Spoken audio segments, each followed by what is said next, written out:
What's going on, ladies and gentlemen? Welcome to SpawnCast. Evan, this is episode 112. 112. Welcome to episode 112. Sean is off and doing, I think, family stuff. He's doing like a barbecue or something. Something's going on. Because I know it's Memorial Day weekend and everything. So they're all out doing stuff. But Nate, I think Nate might have had microphone problems. I don't know if he's good now. I guess not. And then Jordan was lagging out pretty bad. So Jordan, I guess, will be back at some point in time here as he figures it out. Maybe resetting the old router modem. You unplug it, you count to 10, then you plug it back in, kind of thing. But we do have a couple other people here with us tonight to go over a few things. We have Max, Dreamcast guy. What's going on, man? Hey, everyone's dead, but I survived. Ha ha ha ha. And then we have Evan. Evan's with us. What's going on, Evan? The usual stuff.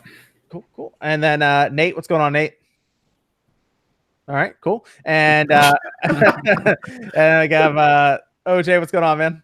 Just here, stopping robberies. You know what I'm saying? It's all good. Yeah. OJ for Smash. And I think Sean is watching some wrestling thing or something, so he's doing that too.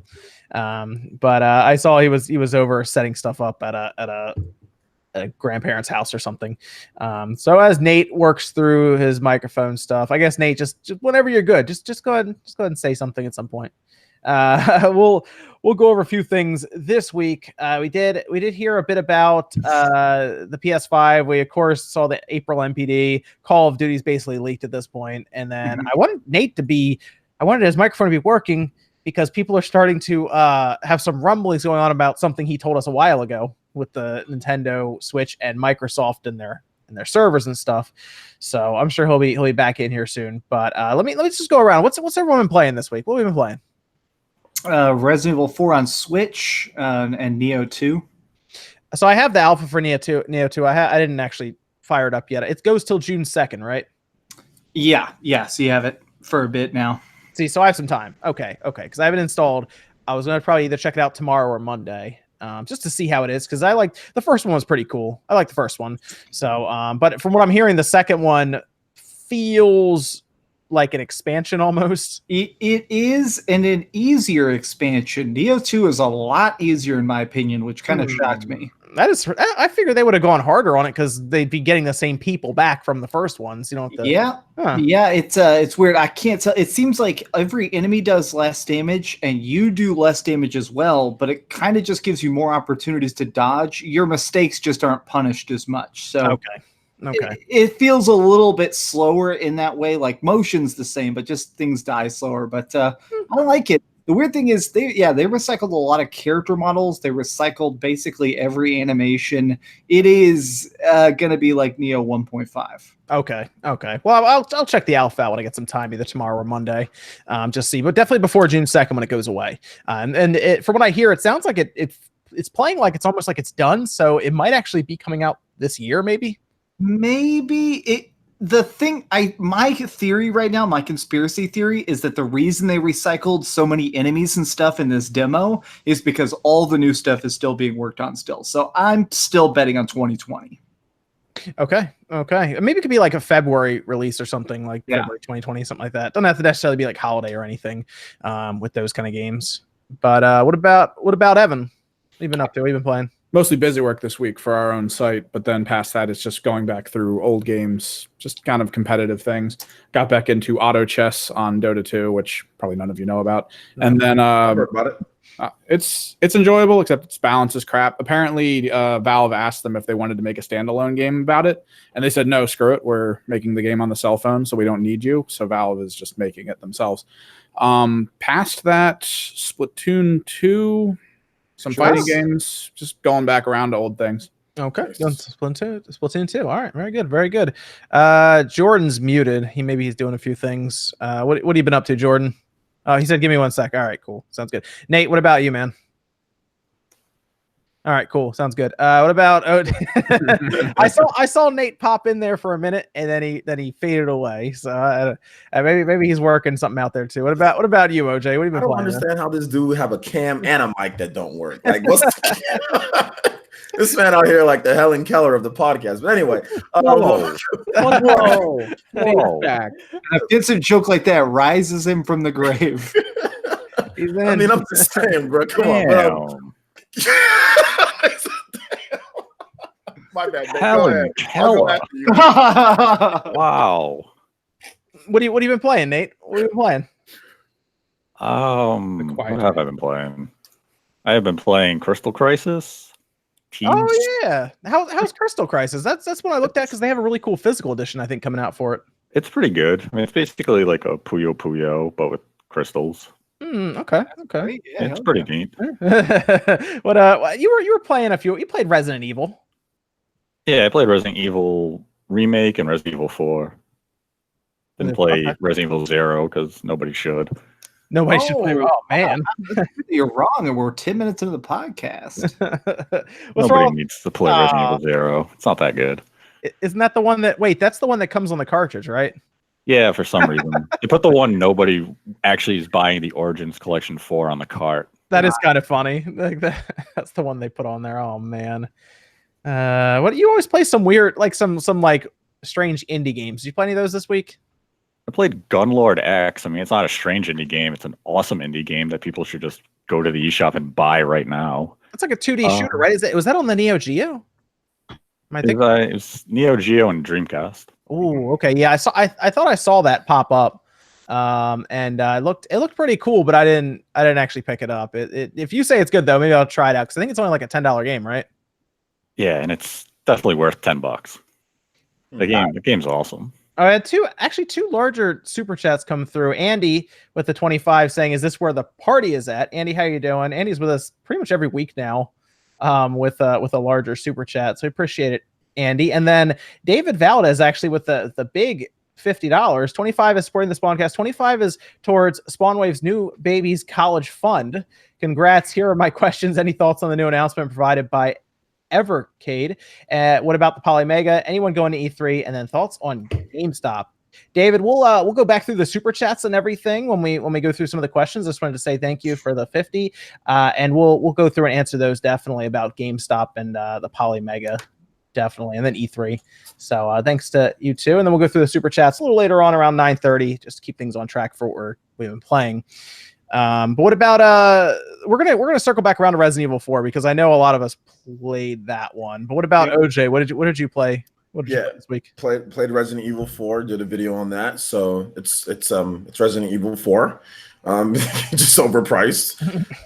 So yeah, it was good. It was fine. I like it. That's one of my favorite games of all time. So that was fun. And then I also played Realm Royale, which just like shadow drop, but everybody knew it was coming. So I played that. I suck horribly at that game, but is that just Fortnite without building for the most part? Yeah, it's Fortnite with all the stupid, all the stupid in it. It's Fortnite with magic. You have like magic spells and classes and too. Classes, exactly. To pick, and there's crafting elements to it that aren't like building buildings, but actually building armor, which are a little bit more in depth. I love that about the game. I love the fact that there's classes. I like the building elements in terms of like crafting. It just feels like a stupid version of Fortnite. Yeah. Not that Fortnite's like without the building and craziness and like dancing and all the other stuff. To me, I like it because it removes the randomness to a big degree. Because you find weapons and stuff, but you can scrap them and then rebuild stuff and upgrade what you like. So it's not so much like, oh, you didn't get the great shotgun, you're dead, kill yourself. Yeah, it feels like Fortnite feels like there's not any loot. Like it's just like some people get this like there's only loot in some places, and there seems like there's nothing. Whereas, and when you drop down, there's a ton of loot. You know, maybe it's not like the best, but there's still stuff for you to pick up. Where there's so many times where I go to Fortnite and like you don't get a gun, or it's like you chop something.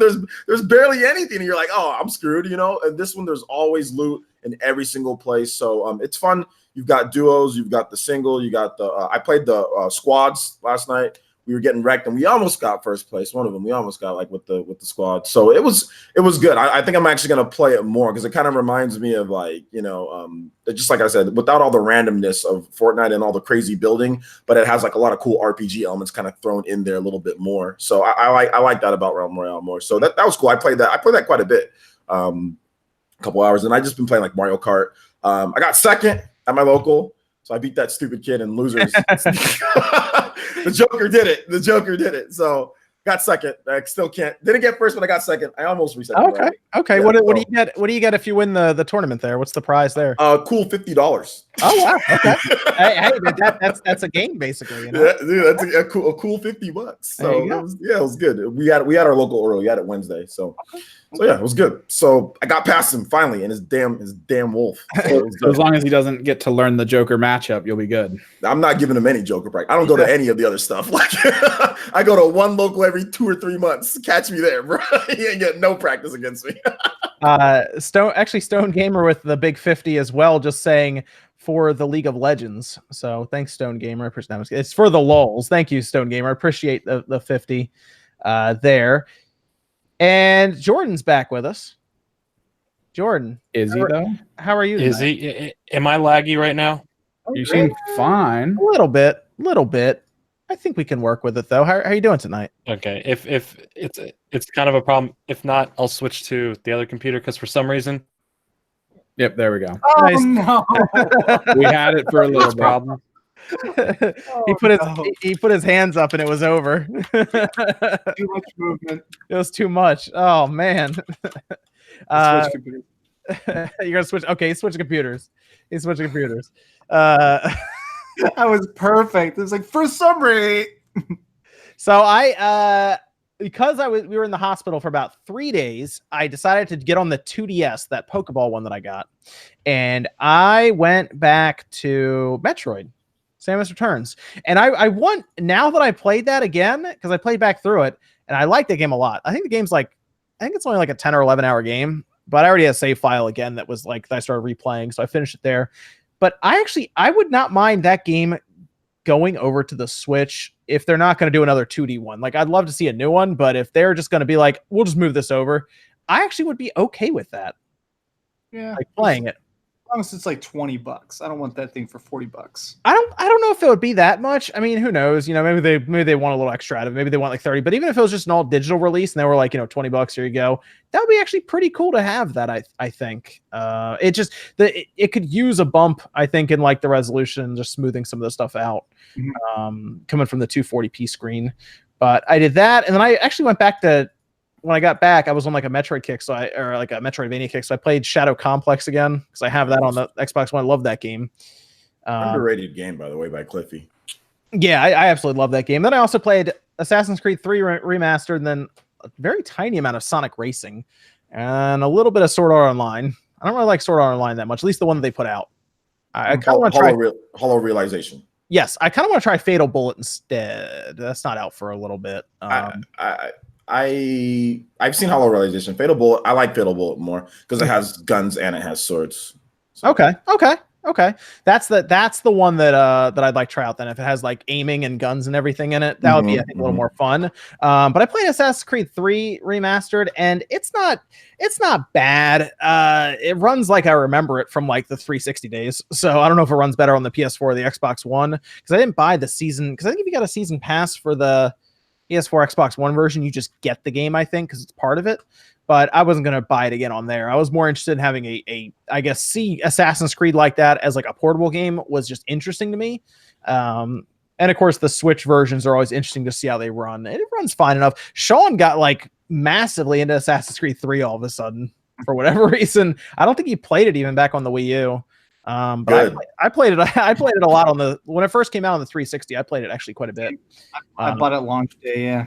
Can you hear me now? By the way, real quick, sorry to interrupt. We can hear you. Yeah, so I don't know. This happened since Thursday. It happened on the PE podcast as well. After a storm happened, I have two computers next to each other. One is running at 5 gigabyte speeds, no problem. The one next to it is barely holding any internet connection. Oh. No clue why. So I got to look on that throughout this week and try to fix it. So I apologize about that. I have no camera on this computer, so all I have is a mic. So I'm pulling a Nate this week. That's Jordan, fine. Can I ask you a question? Is it because you don't have a closet? Is that the reason? Yeah, yes, it's 100%. That's the exact reason. I don't have a closet, and that means one of my computers can't get internet. The one closest to the closset doesn't have internet, or the closest to the no closet. Yeah. Sorry.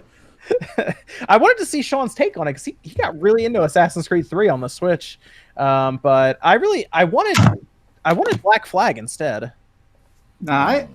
We've seen a lot of Black Flag. I liked Black Flag, and I like Assassin's Creed Rogue coming to PS4 and Xbox One.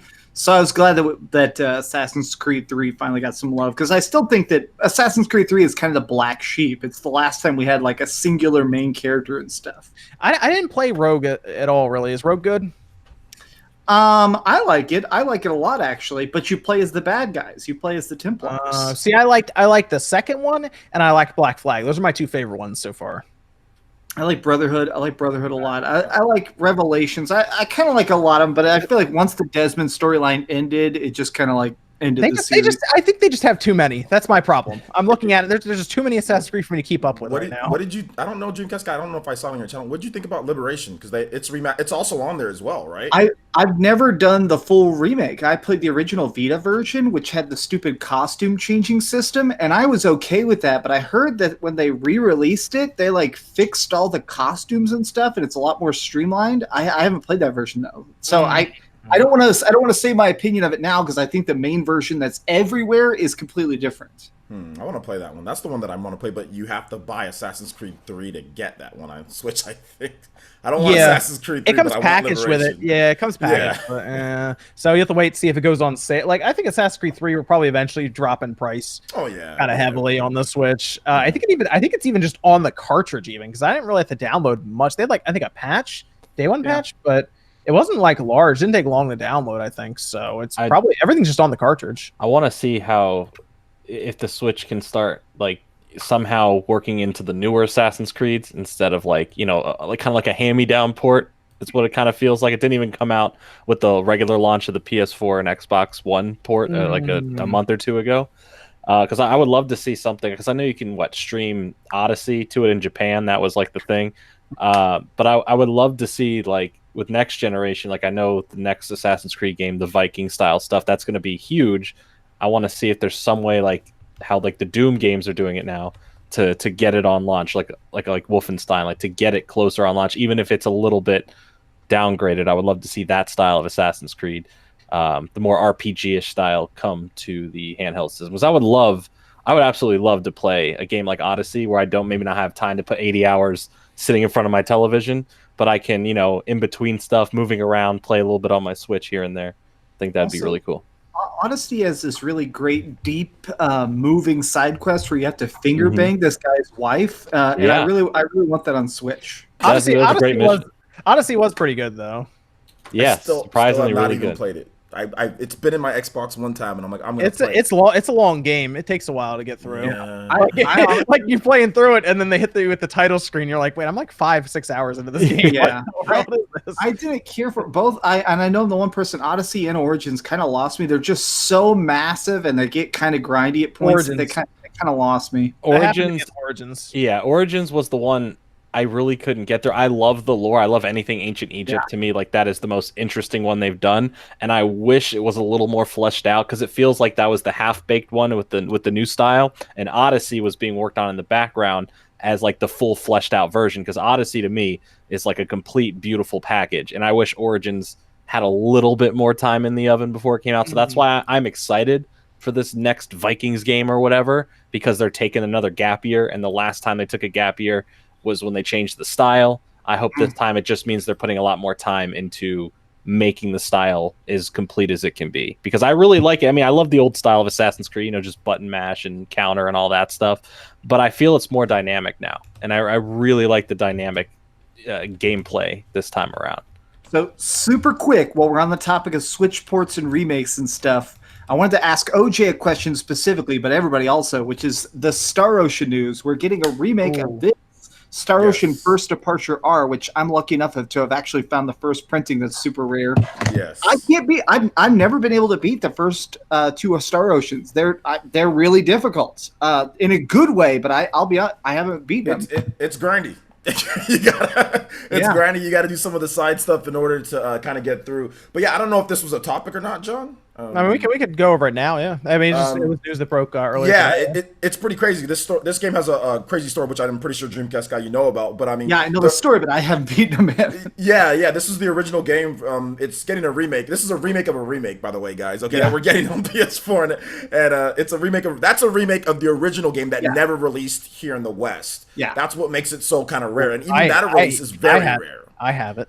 You have the Super Nintendo game? I do. Okay, so yeah, it's very, very rare. I mean, it never got released officially, and then they waited 11 years to bring it out, which is awesome. On the PSP, it's great. It's a good remake of the game. Oh my god, it's an action RPG. But guys, if you ever wondered why, if you played Star Ocean and you played kind of like the Tales of series, why they're so similar, it's because it was the same damn team before they had issues and they split off into Tri-Ace, and then they made Star Ocean, The First Departure, and then Tales of Fantasia. They're very similar if you've played those two games.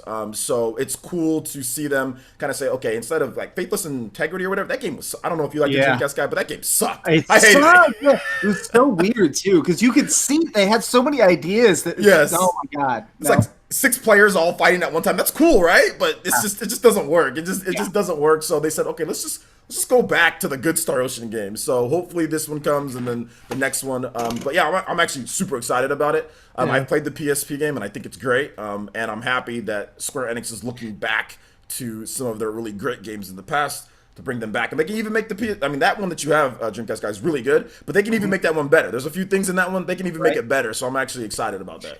I was going to say, I just want them to fix the character models. I do think that they tried a little too hard to lean on the Super Nintendo origins of it. I would kind of like maybe 3D models or maybe hand-drawn art for everything. Because remember, some of the stuff was like cool hand-drawn art, and then the get into the game and it's like little sprites punching each other. Did you see the art that they did for the...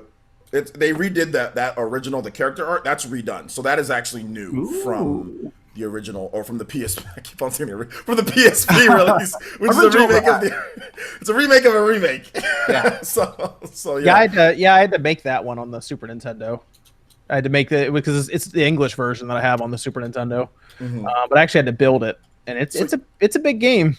Oh yeah, absolutely. I mean, I think it played to the whole part of like they didn't think then that Americans wanted to play the game, or they didn't want to translate the game, spend the money to translate that big type of game over to the Super Nintendo. Yes. So, I mean, I don't know why it never came out worldwide, but it's actually a really good... I mean, if we got that on the Super Nintendo, that would have been dope, back in the day, because it was something very different. I mean, we had Secret of Mana, but that was kind of it. There wasn't a ton of action RPGs out there on the Super Nintendo. There were a few, but not a lot. It actually has... it's one of the few Super Nintendo games, maybe one of the first ones that I turned on, and the opening cutscene has like voiceover to it. Yeah, it's super weird. I think it's like a 48 megabyte or whatever. It's big. If you like, I had to unpack it to fit it on this thing, and it was 12 megabytes. Yeah, I know it's like one of those huge. Yeah, it's like one of those rare games. I think it's like Mega Man. I think it's like Mega Man X3 or something like that. Also has something crazy about it, or something. They have different chips, but like the Star Ocean used an SDD1 chip, and if you bypass that, you have to uncompress everything, and it's huge. Like the cartridge I have is really, really heavy because I had used like I think 3 big chips on it to make it work. Those are fun to make, man. It was something else, but it's cool. It's cool to have it. It works on that Super NT as well. So nice. Dude, that's awesome. I did that in my video. I actually powered it on and it came right up. Star Ocean. That was actually really cool. So how did I miss that video? Yeah, I just fired it up. I mean, I have the cartridge around here somewhere. I think it's probably over there somewhere. But yeah, I used to build those a lot, actually. That one was popular. And then Dragon Quest 3 that they remade for the Super Nintendo was another popular one. That one was also really big. That was 6 megabytes as well. So that was another one that needed 2 chips. The Tactics Ogre, Let Us Clean Together very much. Yeah, I made a few of those as well. Those are pretty easy. That's an easy one to make, though. Yeah. Yeah, that was not bad. What was the other one? Oh, Tales of Fantasia. That was the other one that was kind of hard to make. That one was kind of difficult. I don't know why the game's not coming. They might as well just throw it on Xbox too. I mean, but whatever. Right. I mean, or PC. I mean, it's not a PC is the weird one. I'll admit that, but like, I mean, they're not going to sell any copies in Japan on the Xbox. Let's be real. That's true. I don't know. I guess. I mean, this is probably going to be. A lot of people are worried, like, is this going to be like a Secret of Mana type of remake? Like, is it going to be like that type of quality? I hope not. I'm not talking. It's going to have a different graphical style. I mean, the PSP game might have a better graphical style than the Secret of Mana. Yeah, right.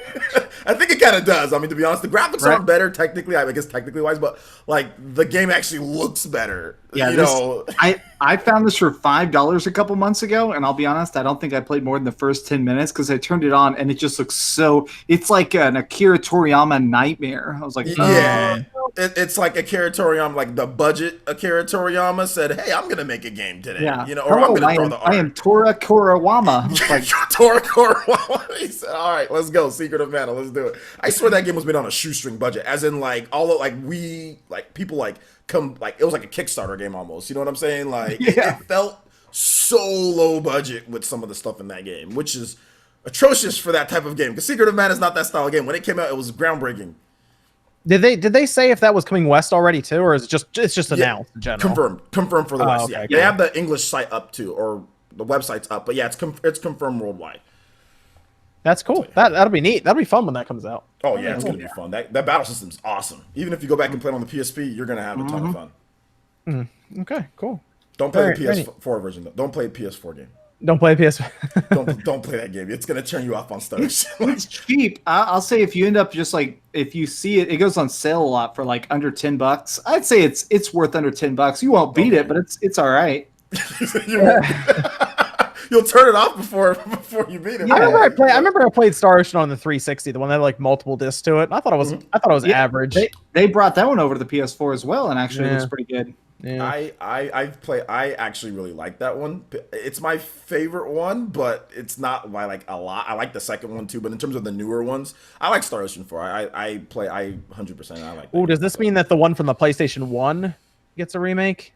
That's 2. Second story, is that what? Yeah. I think they might do it based off of how well this one does. Well, and that they already did a remake of that one on the PSP as well. So I feel like if it goes well, they'll just whoop whoop. All right, do another one. That'd be awesome. That'd be cool. I think Square Enix is setting up for E3 with this. Star Ocean's making a comeback.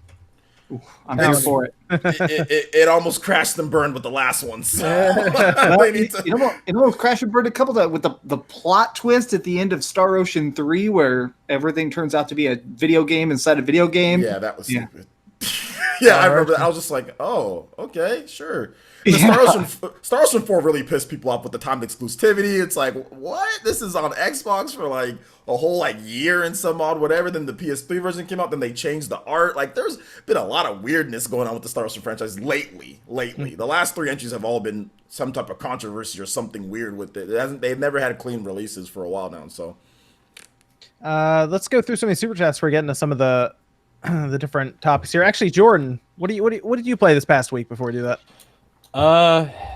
Not too much. A lot of Borderlands 2 for my new channel. I just put out a video today, which I'll promote, in the outro. But talking all about the good stuff in Borderlands 2, so I had to play through all that game again. So that took up most of my free time. I did, however, buy a new Nintendo Switch. I finally got the Pokemon one. I got the one with Pikachu on it, and I'm just gonna end up buying a box with Eevee on it, so I have both because I'm not gonna spend another $400 just to get Eevee on a box. Do it. But yeah, no, it's really cool. I want to. Trust me, I want that box, but I'm not gonna spend $400. Yeah, so that's about it. Not too big of a gaming week. Just trying to get some work done through gaming. Really. Nice. Very nice. Okay, cool. Let me get to some super chats before we talk about a couple of things that happened this past week. Got Ethan R with $1.99. Thank you, Ethan. Missing your point with $1. And then we had Andy Ackerman, of course. David Valdez, who had a couple questions there that we'll go over here. The Fool with $2 says, any chance of Spyro Reignited coming to Switch? Stay tuned. I would say most likely yes. Yeah, we'll hear announcements sooner rather than later. There you go. Tomorrow? Yeah, I wish. Next week? I wish. Maybe. I don't know. How far away is E3? Yeah, right. 2 weeks, right? Something like that. Stone Gamer, of course, thank you. Fish Fan 77 says, congratulations, new baby. Love the channel. Thank you. Jalen says, what game are you letting Lucas play first? Probably the original Mario from the NES. Nice. Yes, that's the one you got to start with usually, I think. Yeah, that's where I started. There you go. Let me go through some of these questions here. David asked, what do you think about the Poly Mega? I think we talked about that last week as well. They apparently are going to E3 and they're going to show it off there too. I actually need to see the thing like in front of me, and I need to actually try it before I can say it's good. Open Or it if it actually works. I need to see it to really believe it, because they have a lot of promises around that thing. But you also want to keep an eye. I'm sure Digital Foundry will talk about it. I'm sure Modern Vintage Gamer will do something on it. So just keep an eye on them too. And then is anyone going to E3? That was another question they had. Not this year. I'm not, unfortunately. I might go next year, because I don't know if E3's gonna be around much longer. So Yeah, I'll probably end up going next year, because I feel like next year I'll have a lot more to offer. I need to go soon, because I'm telling you, I don't know if it's gonna be around much longer. So I know. Well, Last year was fun. At the last minute, I had some business that was offering to cover my travel and provide a cameraman, and I was about to do it, but it was also one of those things where I was gonna have to spend like 4 hours a day at their booth advertising some game or something. I was like, I don't think E3 is worth that. So yeah. I'm just going to cover it from here. But man, I heard confirmation that they are going to have a special Shenmue 3 demo, and that drives me nuts. Yep. Yeah, I was gonna say when I read that, I was like, oh man. If the business deal was for the Shenmue booth, would you have done it? Yeah, man. Hell, I would have showed up in my Ryu Hazuki cosplay and been like, hey, I'm looking for sailors. All day I would have done that. I'd ask people if they want to play Lucky Hit all day. What about Nate? You going to E3? No, my days of going to E3 are done. Oh, wow. Nate's just shutting that down. Nope, not going back. I've been there, was it 3 or 4 times? I've had my fill of E3. Okay. I concur. I live very close. I live about an hour and some odd minutes away. To get to E3 is past the grapevine, your ears pop, then all of a sudden then you're right there. You pass Magic Mountain and you're there. And I've had my fill. I don't like Los Angeles, and I don't like E3. Damn, shade. I went there multiple times. I went 2014, 2015, and 2016, covered it every single year. It's just not a very fun event for work, to be honest. It's just not. It's not like PAX. It's not like other places. It's just not fun to be there. I'll be honest. I don't like it. Well, 2014 was kind of cool, but it's just not a very fun place to be. It's also not fun to walk between both halls. It's a very long walk. It is a walk, especially if you're doing one-man team. Now, if you got camera teams and all that stuff carrying all your equipment for you, it's great. But like other than that, it's like a mile, dude. It's like, it feels like a couple of miles that you're walking in between from where Microsoft, Sony, and where Sony used to be, or Nintendo, to where all the other third parties are. Like, it is quite the walk. It's long lines. Yeah, bring baby powder for chafing. Trust me. Yeah, it's disgusting. High-priced food. It's just not ideal. People talk about E3. It's just not what it seems. It's all what it's cracked up to be honest. I'm going to see that convention center for the first time because I'm going to BlizzCon this year. Like, I got my tickets and everything now. So I think that's the same convention center. Staples is dope. I mean, it's just Los Angeles is just kind of meh at times. You know what I'm saying? Like, certain parts of Los Angeles, and that's kind of, I mean, the traffic, and just also, I'm just whining, and this is what most people do, but I'm just, that are from where I'm at and like have to go to Los Angeles for work. It's just not ideal for like working there. But I mean, I can understand, like, you should go there at least once, like, right? If you're in gaming, you should at least try to see if you can go there once and get the experience, because, you know, what I think doesn't mean it's going to be the same for other people, you know? So. Okay, very good. Then they also asked any thoughts on GameStop. I guess just in general, I'm not sure. They're playing around with ideas with their little membership cards and stuff. And I've been so busy this week just playing games I'm working on a big review for next week, so I actually haven't looked into it, and I know everybody did videos on it. What is the new card? How they screwing us over now? They're testing out a beta, it seems, in like 74 different stores, I believe, and they're removing the 10% off used games and accessories, and instead they're doing a $5 credit that you get every month, but it doesn't roll over. What the? So, like, yeah. Well, they're definitely a business. Maybe not for much longer, but they're definitely a business. So they're raising the price of it from $15 to $20 for the subscription for the year. Sounds great. So wait, that $5 you pay? Okay, that's dumb. Basically, you spend $20 and you get a magazine subscription, and then you get $6 worth of credits, but it's split up to $5 every month. It doesn't roll over. So basically every month you get a $5 credit off of something. Yeah, it's an attempt to force you to have to go there at least once a month to continue churning revenue. Right, but if you buy like a used $55 game, technically you'd save 50 cents more just on one purchase. So 1 game a month maximum. Got it. I mean, I think that might work on new games. It's the $1+, but people were talking about it, and honestly, it's like if you spend X amount of dollars, which a lot of people probably do on games every year, you're not gonna you're gonna end up losing money on it, and then of course you got to spend $5 more just to get in. So sounds like a great deal. You know what? The better deal, Game Pass. Oh man, for just $1, Just $1. Endless enjoyment for 3 months. Just $1. Yeah. So I GameStop they have some problems, but yeah, that's their stock is continuing to go down pretty badly. So it's not looking good. So with that one, any chance on the Spyro Ignite? All right, cool. So we'll do more super chats a little after 10 o'clock. I'm excited to see so many people interested in Spyro. Yeah. Okay. I mean, people. A lot more asked for it. I mean, that's good though, right? When they show it at E3, there you go. You can start talking about it. Jordan. Exactly. And I can finally be like, it's at E3, guys. E3. Again, but this time for the Switch. We got Spyro, you got Skate 4, you got all the good 3. stuff. It's all happening. Oh, Mother 3, 100%. Dude, that game Spyro is gonna come with a 4 GB cartridge with some of the no. Don't even get me started on this download. 90 GB download. Right, for the Switch, bro. it's gonna be the opening cutscene and an install.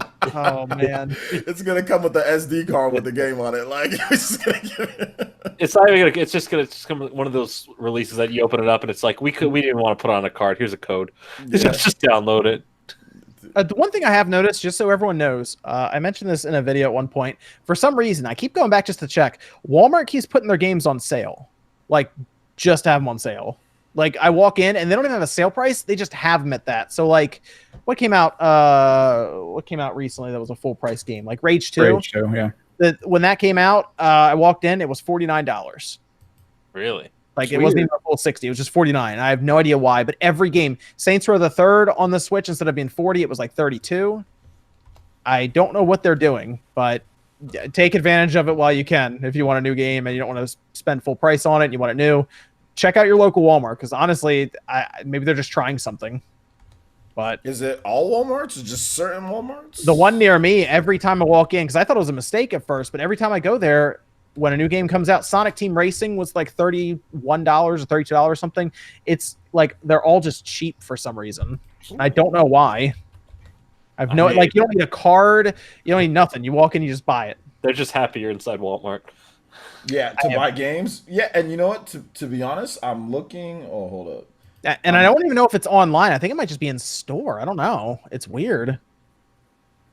That's why I thought there was like a problem, like something was off, but every time I go there, no, it's not just you. If you go online right now and you look on Walmart.com, it's $49.94 for Rage 2. And you put it, they don't show you the price. They say once you put it in your cart, it shows you the price, and it comes with the $53.44. So this is like it's everywhere, guys. So yeah, you might want to check out. Like if you're like, oh, I want to go pick up this game today, go buy your Walmart and see if it's just cheap there. Like even on release day when it comes out. I mean, hey, get that deal. There you go, right? Yeah, go check it out. Mario Maker 2 might be $50 there. Maybe the one that comes with the online subscription will be like their 20% off thing going on here. You don't even need to get vouchers anymore.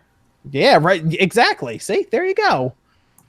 Yeah, go check it out. Go check it out. I was honestly shocked. I haven't seen anyone talk about it. I just yeah. So check out your local Walmart for some games for cheap, apparently. While they're still doing it. Pick up a Game Pass subscription while you're there too. Yeah, why not? Why not? Bring it all home. Bring it all home. Let's start with April NPD. That's the first one on our little title here. April NPD. So the April NPD comes out. I don't think anyone was shocked, right? These are the sales in the US for video games. Some of them physical, some of them digital and physical. Like I know we don't get Nintendo's eShop stuff, I believe now. I don't think we get that still. And then we don't get battle.net stuff, I believe. So it's some of it's there, some of it's not. But the weird thing was not necessarily that the Switch was the Switch is probably going to be the best selling system the entirety of 2019 every month. If there was going to be a month, I think that it was going to get possibly outsold by the PS4. I think it would have already happened in the first 4 months, and it hasn't. So especially going to June and then beyond that, I don't see any month where the Switch won't be the top selling unit. But what was weird was they brought out the the different sections for what games sold best on each platform, and the Switch actually had a straight up third party game be the best seller on the system for the month, and it was Mortal Kombat. And apparently, I saw this. Matt Piscatello on Twitter went back and said this is the first time since he said where Nintendo didn't have any kind of stake in it. I guess. Although I'm curious about that because I don't know if did they do anything with Resident Evil 4 when that came up on the GameCube. Like that was a time that I thought Nintendo paid for the timed exclusive. That's what I thought, but that's the last time he could find, and maybe it's even. Well, maybe it's no, there was a time after that.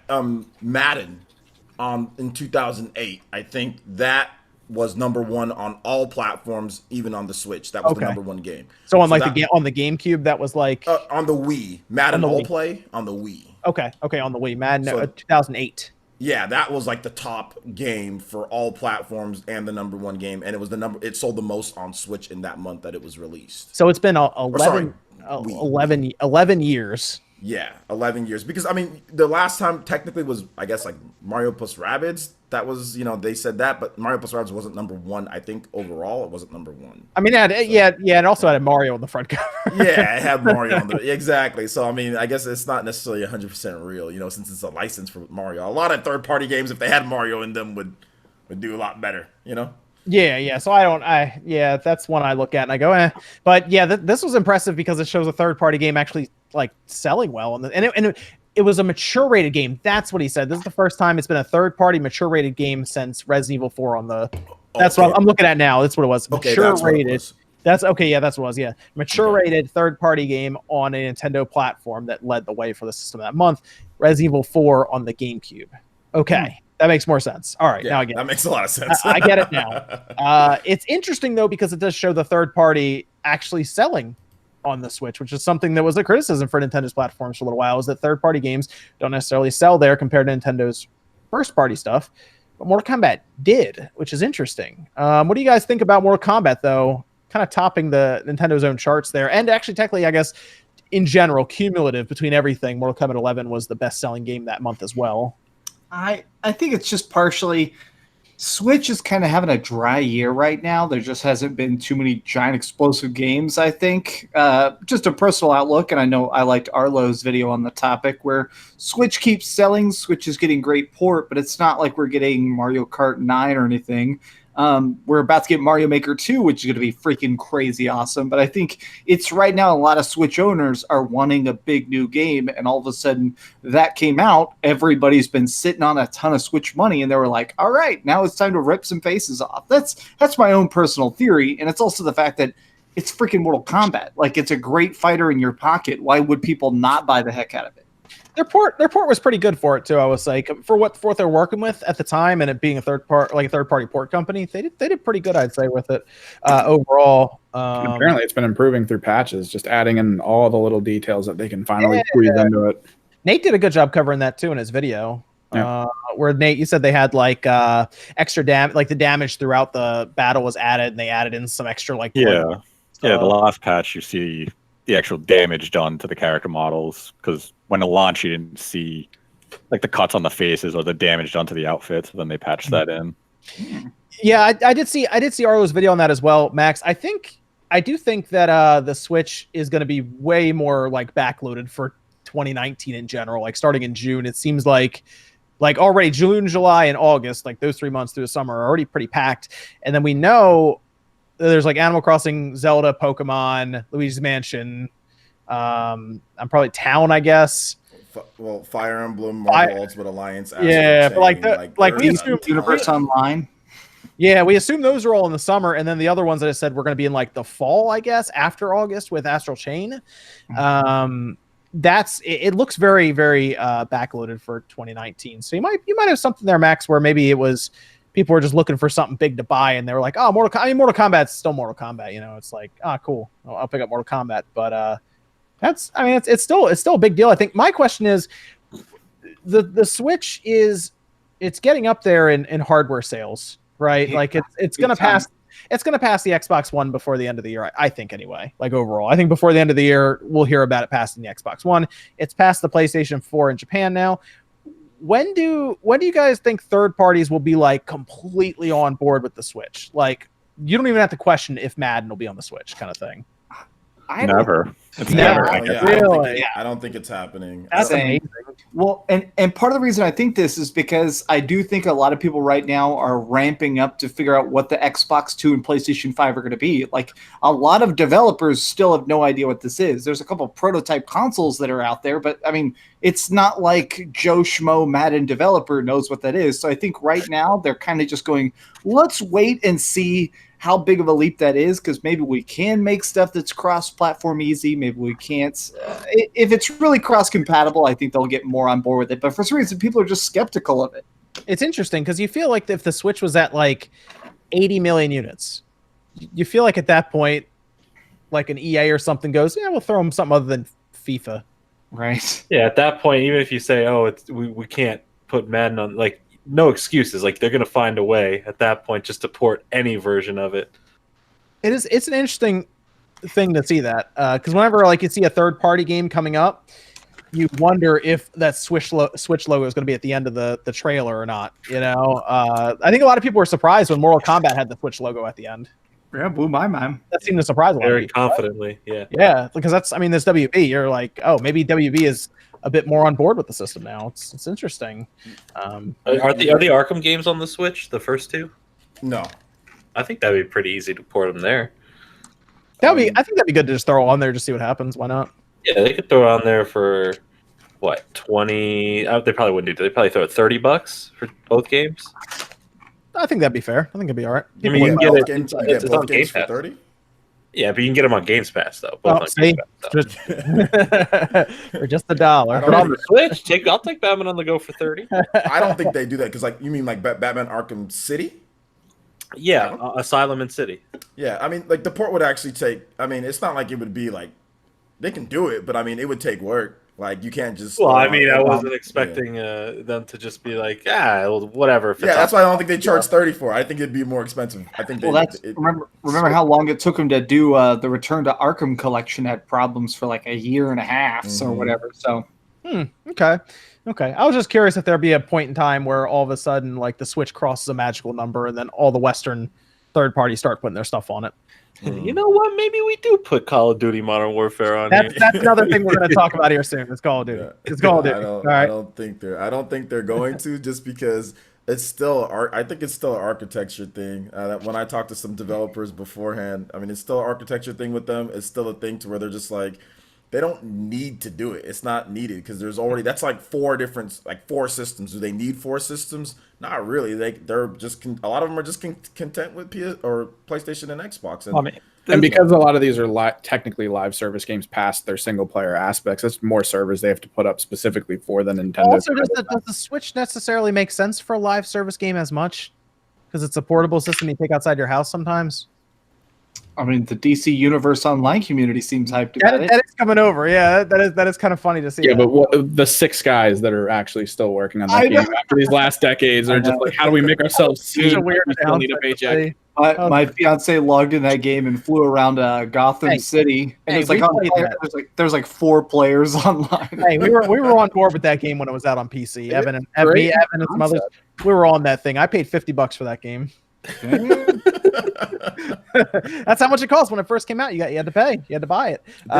They shut down the PS3 version of the game, didn't they? The servers for the PS3 I think so. version? Yeah, right. Yeah, it's just like PS4. It might be shared servers because there were a decent amount of people on the PS4 version. I think it may be PS3 and PS4 shared. Well, the way it works is the PS4 and the PC have crossplay, and the Xbox One version, I believe, does not. So you might have been playing with PC people. That explains why they kept kicking my ass. That's the excuse I'm using. It's gonna be interesting when that drops this summer, apparently, just to see how it all works and runs. What a weird release. But it's gonna be. What's interesting, it's not gonna have crossplay or cross progression from what I'm seeing. So it's gonna be a clean break. So basically, you go over, you download it, and then everyone's gonna be starting from scratch on the Switch version. It's good and bad. It'll be exciting, but I feel like the pro players are going to max level super quick. It doesn't take honestly that game. You can get the max. Maxing the level is what we mastered that with Andrew for like 4 hours, 5 hours. We got it down to. You can get the max level quick in that game because max level at the time was 30. I don't know. If it still is, but no. The trick to the game is after you hit max level, you have to start doing all the achievements to get your skill points up. Yes, and those are seasonal, so you literally can't get more skill points till Valentine's Day comes around or something. So it's It was nuts. fun. I mean, we had fun with it for the time though. We played it for a couple months, didn't we? We did, yeah. We got to the Arkham Asylum run, the hard one. We got to Mr. Freeze, and I think that's where we got jammed up for a little bit. It has PvP. It has all this stuff. It's fun. It's fun. I fought some villains. I didn't do well, but I fought them. I remember playing it on the PC, and then I think I played a little bit on the PS3, but primarily we played on the PC and enjoyed it. So it was a good time, though. It was a good time. That is a weird third-party announcement to see. I don't know what that's about. So, which is weird. Let me move over here to we're talking about third parties. Let's talk about Call of Duty. Yeah, let's do Call of Duty. Call of Duty apparently is called this year Call of Duty Modern Warfare. It's the fourth one. It is the fourth one, but it's called Call of Duty Modern Warfare. Basically, it's just called. They're switching it around because originally, like the first Modern Warfare was called Call of Duty 4 Modern Warfare, and now for Modern Warfare 4, there's no 4 in any of the title. It's just Call of Duty Modern Warfare. Yeah, it's apparently it's a soft reboot, which I'm fine with. I actually like that idea, and they're looking to be. It's going to have a campaign. Not only that, it sounds like Infinity Ward has ex-Naughty Dog developers working with them on it as well. So it sounds like it's going to be a pretty serious campaign from what people are saying, and it's going to be emotional and apparently kind of shocking, similar to No Russian from Modern Warfare 2, like that kind of feeling. Which I'm okay with that. So every mission, there's going to be a warning that pops up saying, "Hey, this is really violent, and we don't condone it, but we put it in the game, and it's awesome." Yeah. Do you want to skip this mission? Just go right to the cutscene. We can get around all of it. Well, every mission says, like, "Are you ready to look into the eyes of a dying child? Press X." I mean, it's. I think there will be. I bet you we will have another message similar to that. I bet you there's going to be like 1 or 2 missions where like you might want to skip this if you're not comfortable with it. I bet you they're going to do something like that. I mean, if they're going to go gritty with it, just go full out gritty with it, Like, yeah, let's get it back on the news. That was the first time I saw a game on the news, like 6 o'clock news. It was Modern Warfare 2. It was ridiculous. A murder simulator. It was airport. It was pretty serious, man. People were caught off guard by that mission. It disturbed me when I played it, but I mean that's the point of it. Also, I feel like people kind of misconstrue it. It's like you're not a good guy. That scene is supposed to shock you. Yes. It's only a big deal because you're playing as the person doing it, rather than it being in almost every movie where there's something like that in any like heist or action film. Yeah. There's always something ridiculously violent or like something that obviously you shouldn't do. But the second you control it in a video game, it's a problem because you're doing it. I had an issue with. I just stopped playing it. Well, I didn't. It's a work of fiction. It doesn't bother me. It did bother me. I played it the first time because I wanted to do the story, but when I did it again for the achievements, I definitely skipped it just because. I mean, I don't need to feel what it feels like to shoot a bunch of innocent people running from me. Yeah, but you can skip it. It doesn't necessarily have any consequence on the game because they basically just explain it to you anyway what happened. Yep. And then you kind of move on because the rest of the game was pretty good. I actually like that campaign in Modern Warfare 2. I thought it was good, but it sounds like they're gonna push the boundaries in this campaign, and I'm okay with it just because we've been, I don't know, it's been kind of status. I mean, Call of Duty's become pretty stale, I think, for a lot of people. I liked the last 2 a lot, but now I'm kind of burned where like I liked Black Ops 4 and I liked Call of Duty World War 2. I'm kind of getting to that point where I'm like, okay, like more maps. See, I keep looking back on Black Ops 4, and I keep liking it less and less every time I look back at it. There's like nothing like Black Ops 4 to me because like I'm not a big battle royale person, and like that's the big selling point of the game. And even like the multiplayer and that, like I didn't get into it, and that kind of happens with a majority of the like even last decade's worth of Call of Duties, where it's like some of them I'll get really into. But like the last few ones, like World War II, I didn't even complete that one, even though I liked the campaign. I was like, okay, this is actually really cool. Hey, look, Josh Duhamel's in it. That's awesome for some weird reason. And I was like, all right, it's whatever. I'll go back to it. Never did because other games came out. Black Ops 4 is no campaign. I was like, I don't really play zombies. I don't really have any interest in the storylines they do for those. Online is whatever. And it didn't seem like anything fresh or new. So I'm hoping for something fresh because I liked Infinite Warfare. A lot of people bashed it because of the initial trailer, and then like you had to buy it at the time if you wanted Call of Duty 4. Yes. But if people actually played the campaign, It was actually a really good campaign, a cool futuristic story. There were some really cool missions in there that didn't feel like a regular Call of Duty game. I actually really enjoyed it, and I thought it was something new and different. And if they're willing to do that and advertise it well and not do the crappy stuff they did during that game's launch, then I think they can have something nice and cool here. I played a little bit of Infinite Warfare when it was on sale. Isn't that the one that has the campaign mission where you're in space and you're actually going around and like shooting people, and it'll be like inside a space station and the guns are loud, and you're out in space shooting people and the guns are silent? It's like, okay, that's pretty cool. I mean, yeah, there's also a scene, I think, was it Ghosts, the really bad Call of Duty one? There's a space mission in that at the beginning, I believe. I like Ghosts. I didn't mind it. I understand why people don't like it, but I didn't hate it.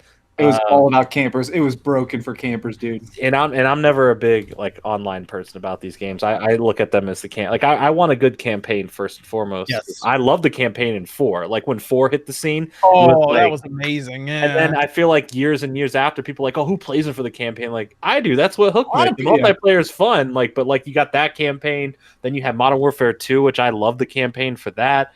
The first Black Ops games campaign was awesome. World at War was great. That was gruesome and violent. Was really good. I don't think people remember that one. Just how it starts off, like your friend gets stabbed right in front of you, and then your guys come in behind the guy and break his neck. They put the cigarette out on him. Yeah, it is so awesome. That's the Call of Duty I want back. I want that feeling of like, okay, feels like a good thriller action movie that I'm playing through. Let's shake some things up here. Let's get some shock in there. Yeah, exactly. We'll More see. no Russians. The whole campaign is just no Russian, but on different airports. Oh man. Oh gosh. Around the world. And afterwards, fly to the next airport. Yeah. Hijack a plane, go to the next airport, do it again, hijack a different plane. The word is it's supposed to be revealed this week coming up. Current rumor is the 30th. And why is that, Nate? Because it's the NBA Finals. The NBA Finals. There we go. Perfect time. Where all the gamers are. Yeah. I mean, let's be real. They know their audience is yes. Okay, yeah. They know their audience. There's people. The ratio of NBA 2K to Call of Duty purchases is damn near 1-to-1. We all know this. The pie chart is a circle. Yeah, they should be sold in double packs. NBA 2K and Call of Duty. Come on, let's just be real here. So yes, they know their audience, and they're gonna. That's the word. I think we're gonna have a commercial. I think they'll probably say, "Tune in during like Game 1 of the NBA Finals or something, for Game 2 or something for a first look at Call of Duty." So we'll probably get that. They usually like to tease stuff like that on a Monday, right? I usually see like teasers like that on Mondays or Tuesdays. So we'll probably look out for a small Twitter teaser then. Well, yeah, we already know it's also going to be on a panel at E3 as well. So we already know that. Oh yeah. But they're gonna probably reveal the name, which is gonna confuse everyone again. They shouldn't wait too long though with the NBA Finals. It's gonna be over pretty quickly, so they shouldn't wait too long. We all know what's gonna happen. Yeah, I think we'll get like an actual like quick story teaser trailer, something like that, and then they're gonna go full in on the gameplay stuff. Similar to like last year they did an event, right? Like they announced it and they said we're gonna give more information at this event. And they held their own event, and then that's when they showed off zombies and went in depth about that with no campaign. That's what they did with what was it called? Battlefield 5. That worked out really well too. Oh no, wait. Yeah, that worked great. I bought that game. I have not put it in once. I played a bunch of it, and it's sort of okay, dude. It's dead. It is. So I bet. I bet if I log online, I'll win every match because I'm the only one there. So I did a little bit of Battlefield Firestorm. Like they finally came out with their own version of surprisingly Battle Royale, dude. When you get online, like it's like 100-person games. You always fight the same 100 people. It's like the only 100 people in the world who own the game. What system did you play? They cannibalized Xbox One. Which is interesting because I don't know if we're talking about the story tonight about Anthem, but apparently Battlefield's over it in terms of not to be kicking Anthem while it's down. Yeah, Anthem's below Battlefield, and you're telling me it's dead. So that's a yikes. So yeah, I mean, dude, Fallout's over Anthem at this point. 76. Jesus, man, if that's really the case, that's just it is. That's not only disappointing. That's just embarrassing. I still have my factory sealed copy on PS4 from Fallout 76. That's another game I got. Never put it in. Dude, that thing's gonna go free to play. Anthem will go free to play too. Watch, they'll figure out a way to give that thing away. Basically, I get. Oh, okay. So here we go. This will be fun. Is Call of Duty or a Call of Duty going to be on the Switch this year? No. Man, nobody. They'd be smart to try to put the battle royale mode. You're saying we're stuck with modern combat? I mean, Sean's happy with that. Oh my gosh. We got the disunion coming. It's like the Division, but it's the Switch. The disunion. We got the What is disunion. Is that a real thing? Or are you joking? Third-person camera PvP game that acts a little like the Division. Oh, coming to That's Switch. a real thing. It's Yep. called Bullet Battle like Evolution or something. Oh, like okay. I thought that was Revolution. its actual name. I'm like, could you be a little more? They on the need to nose they right need to there? rip OJ off. That's a catchier name, yeah, The right. disunion. I just went on. Or yeah, thesaurus. it's instead of the Division, they call it the Math. the multiplication. The multiplying danger. Great. It's gonna be a good year for Switch now. You Got can the count the disunion. frames on that game. That Division clone gaming thing. You can like literally count the frames. Can I count it on one hand? So do you guys think that Activision will just never put a Call of Duty game on the Switch then? I think next year that we will. Oh. 100%. Since the rumor is they're working so hard on Black Ops 5 is the rumor. Black Ops 5 is going to be next year. Yeah, because Sledgehammer Rush. get it done. And the rumor is that they've combined several teams because they're having development problems, and they want to put it on. It's going to be the cross-generational one, so it's going to be Xbox 2, PS5, Xbox One, and the PS4. So I do think that if they're already porting it everywhere, they may also be like, throw it on freaking Switch. The original plan was for a Cold War Call of Duty next year, right before they kind of moved that out of the way. That sounds so much cooler than whatever the hell we're going to get with Black Ops 5. We just got Black Ops 4. Give me a break. I know, It's that's the same funny. thing. The Like, rumor I is put 3 and 4 next to each other for Black Ops. I don't see a difference. At least with 1 and Right. 2 and 3, I can see differences between Black Ops. I see no difference between 3 and 4 with Black Ops. The rumor, I believe, was that Black Ops 4 or Black Ops 5 is going to be a prequel, right? And that they're trying to actually take the already finished Cold War story that they were working on and put that in the game. So I think they're going to probably have to rewrite some parts of it, but it sounds like we're still going to get a decent story, even if it's. I hope time so. period. There better be a camp because the original Black Ops was great. I love the Vietnam War. Like that was like it was so cool how they advertised it when you're playing in the choppers and the music's playing from like every Nam movie ever made. You know, some AC/DC. Like that's fun. Like make the games fun. That's all I want. I don't want like not every game has to be like this serious future nanotech bot game. You know, if you're gonna go future, do it Infinite Warfare. Go to space. Do something crazy. My favorite complete nonsense cutscene ever is in Black Ops 3. And there's a time where clearly they were rushing one of the final cutscenes, and there's a lady and she's trying to fist fight a terrorist. And he manages to overpower her, and she's like, "You have to shoot him!" And it's like slow mo, you shoot him, and you realize, okay, that's a really cool dramatic scene, except she's wearing the mechanized suit that's supposed to multiply her strength by 100, and like an unarmed dude is like pushing her over. It's like, oh, okay, so is that the Terminator or? That is my least favorite Call of Duty campaign. Oh yeah, it is absolutely horrendous. I forced myself to finish it just because I wanted to see where it was going to go. It is awful from the moment it starts to when it ends. It is a rushed.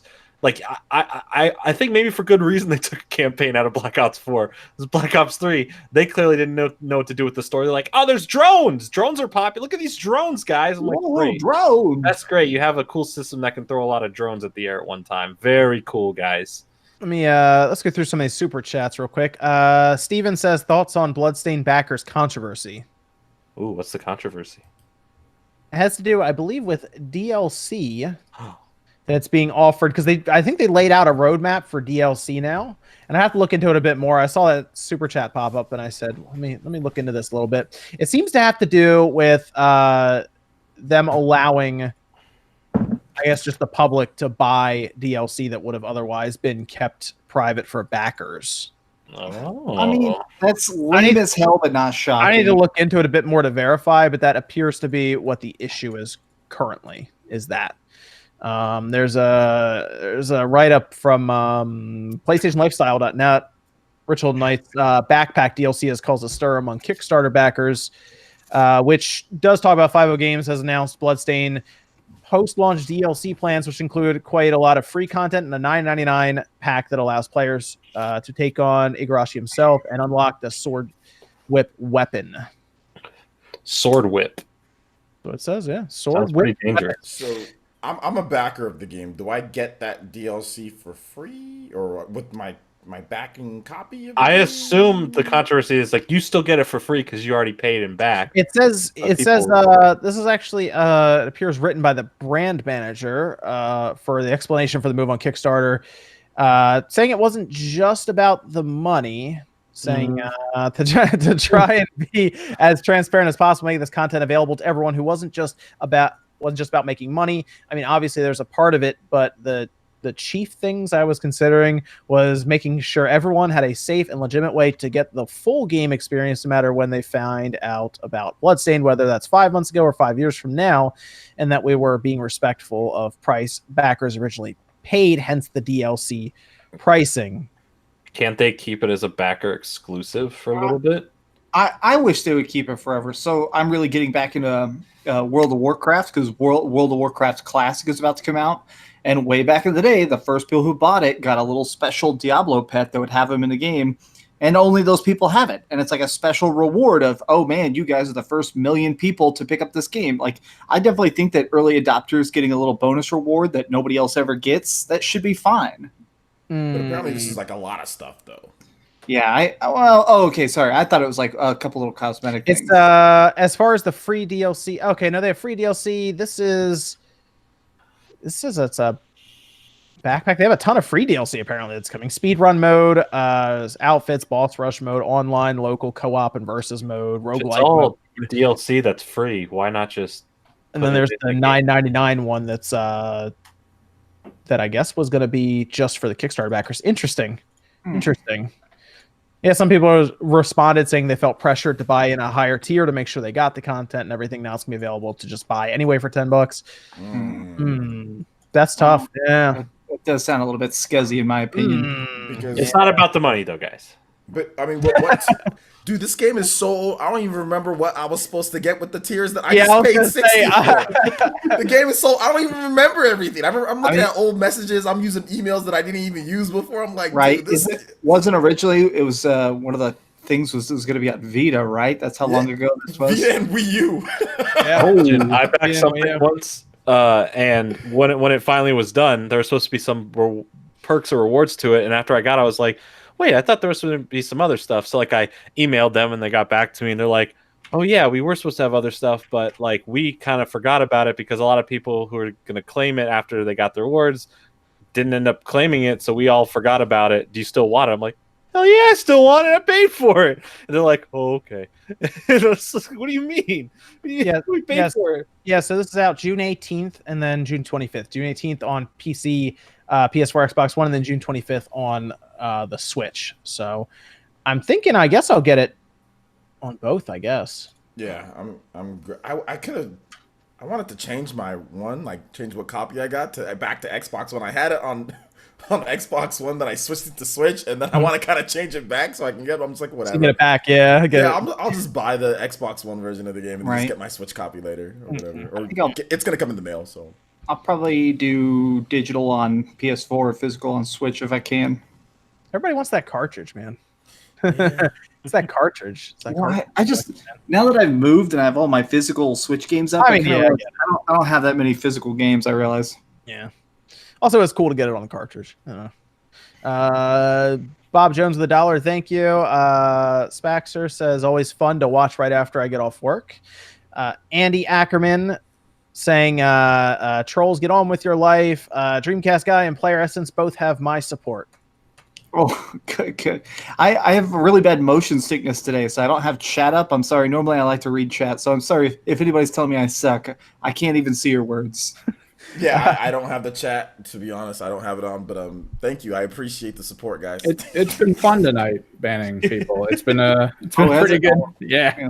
Let me open this. No, I've been reading the whole. It's nothing but positivity. It's all good. Everyone's like, wow, everyone here is great. No controversies, no problems. No controversies. Wasn't a guy with like 20 accounts just spamming. No, none of that. No, I really do appreciate the support, guys. Get him back. Thank you for the support. Big Yoshi with $1. Thank you. Nico says, seems the Walmart sale was a Memorial Day sale and ends on the 27th. Hurry up, guys. So there you go. So maybe the vouchers are still a good idea. It's not going to go to Mario Maker, unfortunately. Ice says, do you think PS3 Online will shut down this year? They stopped doing the PlayStation Plus stuff, right? They stopped that now. I feel like when the PS5 arrives, they'll stop with the PS3, I think. Yeah. At that point, we're like, we're that's 2 generations ago. At that point, we're get ready for all the people like, I can't trophy hunt now. Yeah. And that's what I'm thinking. I think as soon as the PS5 drops, I think then in 2021, early 2021, they'll make an announcement saying that like March, they're gonna cut the PS3 out. So I mean, probably. Yep. Poncho says, do you guys think we will see any GTA on Switch? Old ones or maybe GTA 5?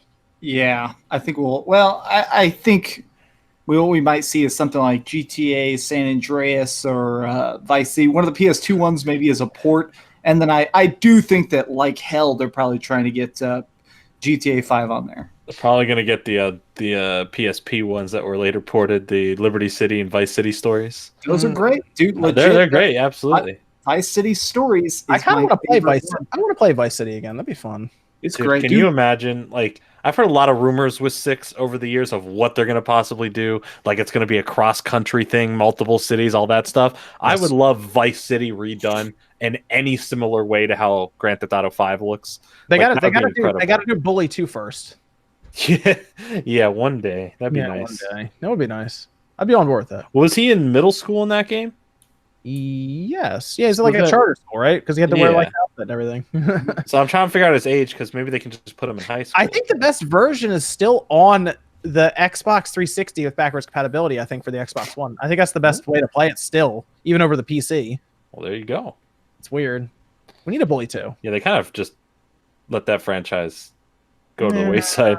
Similar to Midnight Club, but they just kind of put Midnight Club in Grand Theft Auto instead. We really do need it because every game they've been releasing is just like, let's make the map bigger and bigger. But Bully was always about a small map with a lot of detail. And if they can take all that and just stuff it into a small town where like almost every building is accessible and interactive, like it'd be so. Put them in like college or something. Well, one of the things that there was that leaked art. I'm trying to remember. There was a leaked art that I think was somehow confirmed as real for Bully 2 a year and a half, 2 years ago, 3 years ago. Yeah. And one of the things that looked like they were going to do is, okay, it's going to have a lot more interiors of houses, like maybe even the same town or a different town.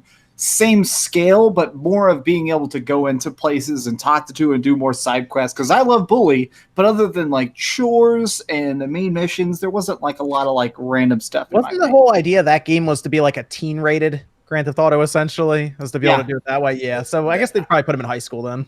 I remember seeing so many things about that game where people were like, parents were complaining because they didn't know what it was. They thought it was like it's like called Bully. Yeah, but they didn't like that. They didn't like it, you know? So, I mean, how do they do that in today's kind of age, you know, with like kind of how people are at times? It'd be interesting to see what they do, you know? I will never let my kid play Bully, but Grand Theft Auto and Call of Duty are fine. Right? Should have been that Bully. Yeah, you got it. Missing your point with $1. Thank you. And then Miguel just says hi. How you doing, Miguel? Let's let Evan. You want to hit us with a super or a Discord question? Discord question. Discord question. I mean, we got a couple of them. Hopefully, none of these were already asked because I've been a little hyper focused on chat.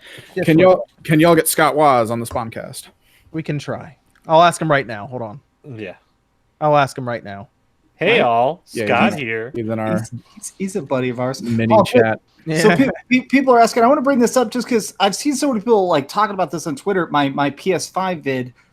My source on that was pretty dang solid, and what it sounds like is that right now there's multiple prototypes of the PS5, and he got to test one of them. If the information turns out to be totally wrong, I don't mind admitting, whoop, I totally got tricked. So anybody who's like, I know some people are like, I don't think anybody's mad at me. Some people are thinking that I did get tricked, though. So, yeah, I did a big PS5 video because I got to talk to apparently one of the play testers, but it may have been a big thing because some of the information is a little bit weird. So, yes, I will do a follow-up at some point if it turns out that it was all BS.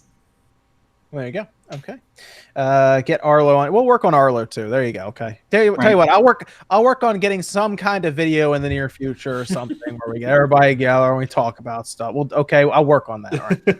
I'll work on it. We can go with another. Do you think Symphony of the Night's remake will come to the Switch eventually? That'd be awesome. I want to say yes, but I feel like it's going to stay on the PlayStation. What do you mean? What do you mean by remake? Does it mean that game that came out? I think it only came out on the PS4, Requiem, yeah. That one's not going to come to the Switch. Yeah. That one was made by Sony. Now, Symphony of the Night by itself, like the Xbox 360 version, yeah, that can come over. And like a collection, maybe like a Castlevania like Anniversary Collection, like 2. Can it? Like maybe something like that. I would love that. Can it? All right. We got one specifically for Jordan, who's thankfully alive and well on this channel. I am alive, but possibly not well. What can Borderlands 3 do to save itself and move past being known as an Epic exclusive? It has only had horrible news like assault, drama, and giving a middle finger to PC players. Yeah, no, it's been a, for lack of a better term, shitty situation. Randy Pitchford himself is definitely... We've seen CEOs or important figureheads in companies that can hurt their companies or their products by just being on Twitter and doing stupid stuff.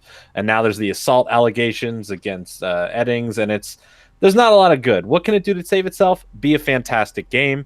The Epic Store stuff is definitely hurting it, and I don't know how they haven't seen it. The game is going to sell well on consoles. It's going to do great, but they have a huge PC market. And the fact that there's still so many people that are saying, I'll wait 6 months. It's okay. I've waited this many years. 6 more months is all right. Is telling. I mean, a lot of those people are probably going to cave anyway and just buy it so they can play it because they're going to get mad. Like, oh, my friends are playing. I want to play too. But it definitely is not good. The strategy to get out, there is no right answer. I think the right answer would have been not to be an Epic Store exclusive. That's really the only thing they can do. Randy stuff, I don't think is going to hurt Borderlands 3 except for articles and press related stuff, but the initial fan base are going to go and support all the hardworking employees who are making a really great game. They're not going to let one person destroy what many people have been working on. Borderlands 3, from everything I've seen, I know, Max, you've got a chance to play it for a bit. I've heard nothing but great things. I've seen nothing but great things. And this game is going to be great. I trust the game to be amazing. When Gearbox makes something that is Borderlands, it's good. When it's not Borderlands, it's not. But everything else they do for Borderlands is great. So the game will be fine. It'll sell extremely well. The PC version, that'll be iffy. We'll have to see what happens with that. To get out of this, I think they'll be okay. As long as Randy stays quiet, like he's kind of been now, no controversy. It's been a week, nothing too serious happened. No more allegations. We've made it 7 days, everybody. He just tweets a picture of him holding a gun and a dog or something. It's like, Randy, stop. If you gotta say that about your CEO, not like making a fuss on Twitter, and the silver lining is it's been a week, that's probably not great. I don't think, especially if all this stuff keeps coming to light or just how much it's been, I think after Borderlands 3 is out, I don't 100%. I mean, there's still a good chance he's still going to be there.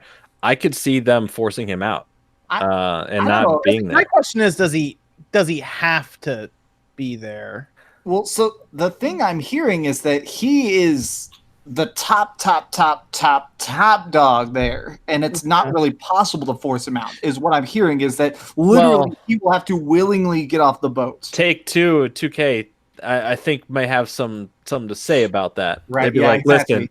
Listen, we're not even gonna pretend to even fund your games anymore. We're not gonna pretend to help push your games out, publish them. Like there has to be something done. He needs to either be put in his place or shut the hell up. 2K don't own Gearbox though, right? Yeah, but 2K just starts up a new title called Edgelands, right? and it's a looter shooter, and they just hire everyone over except him. Exactly. What's crazy to me is, so I was at a party a couple weeks ago, it's all blurring together, with a bunch of my friends who are all hardcore PC gamers, and I don't know a lot of PC gamers normally, so I was talking to them about Borderlands 3. They are so mad about the Epic Game Store thing. Like, it's a big deal.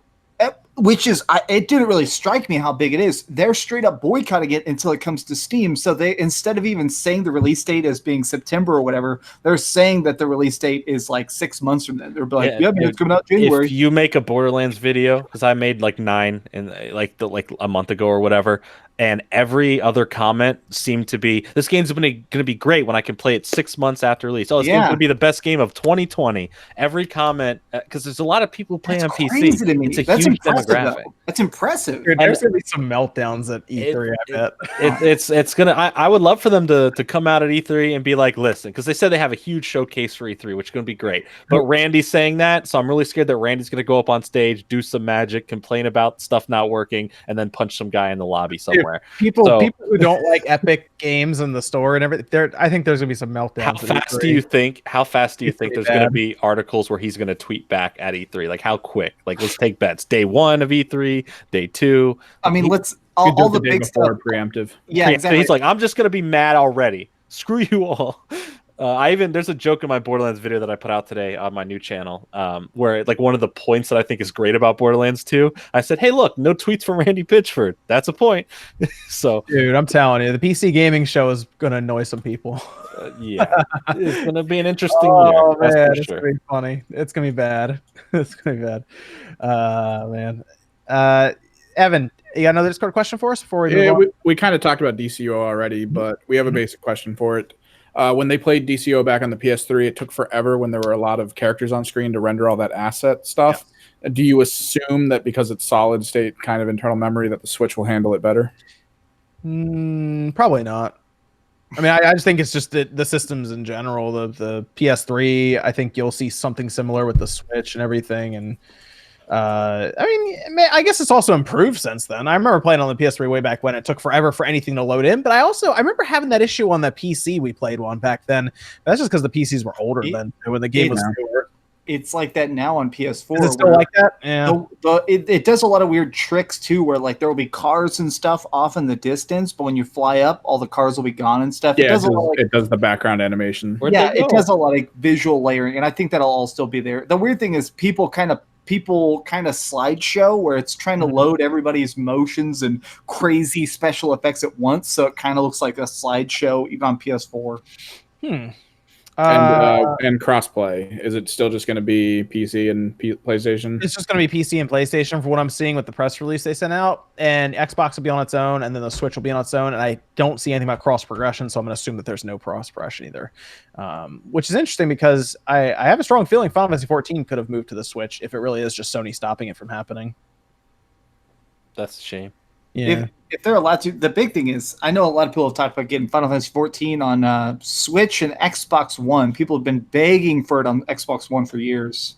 Well, it seems to be the thing right now is that they want it to all be one world, like they want crossplay, but we know, of course, Sony doesn't like crossplay right now. For certain games, they're fine with it, but I don't think they would say, oh, yeah, we'll give you crossplay so you can go put this game on other systems. It's funny. They're like, oh, yeah, we're going to use Xbox. Yeah, we're going to work together, Microsoft. We're going to use your cloud server space. It's going to be dope. We're going to work together. It's going to be awesome. Awesome. So can we get some crossplay going on some more? Can we have some more games having access to it? The game? No, absolutely not. From what I understand, the room, I guess it's somewhat rumored, but PlayStation team wasn't even informed about that. Yeah, that was funny to hear that. So the PlayStation team deals with the whole crossplay and all that stuff and is blocking that.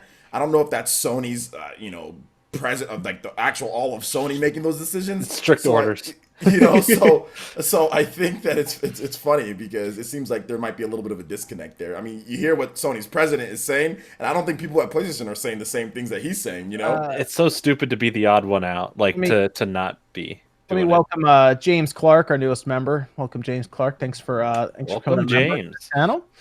Evan has some emotes and stuff on there too. Hammer time. Yes. It is interesting to think about that PlayStation was kind of left out of the loop on that one, but not surprising though, because we're talking about Sony. They're looking at the big picture with the big money, the streaming, the cell phones, all that stuff. And then he called the PlayStation, what niche?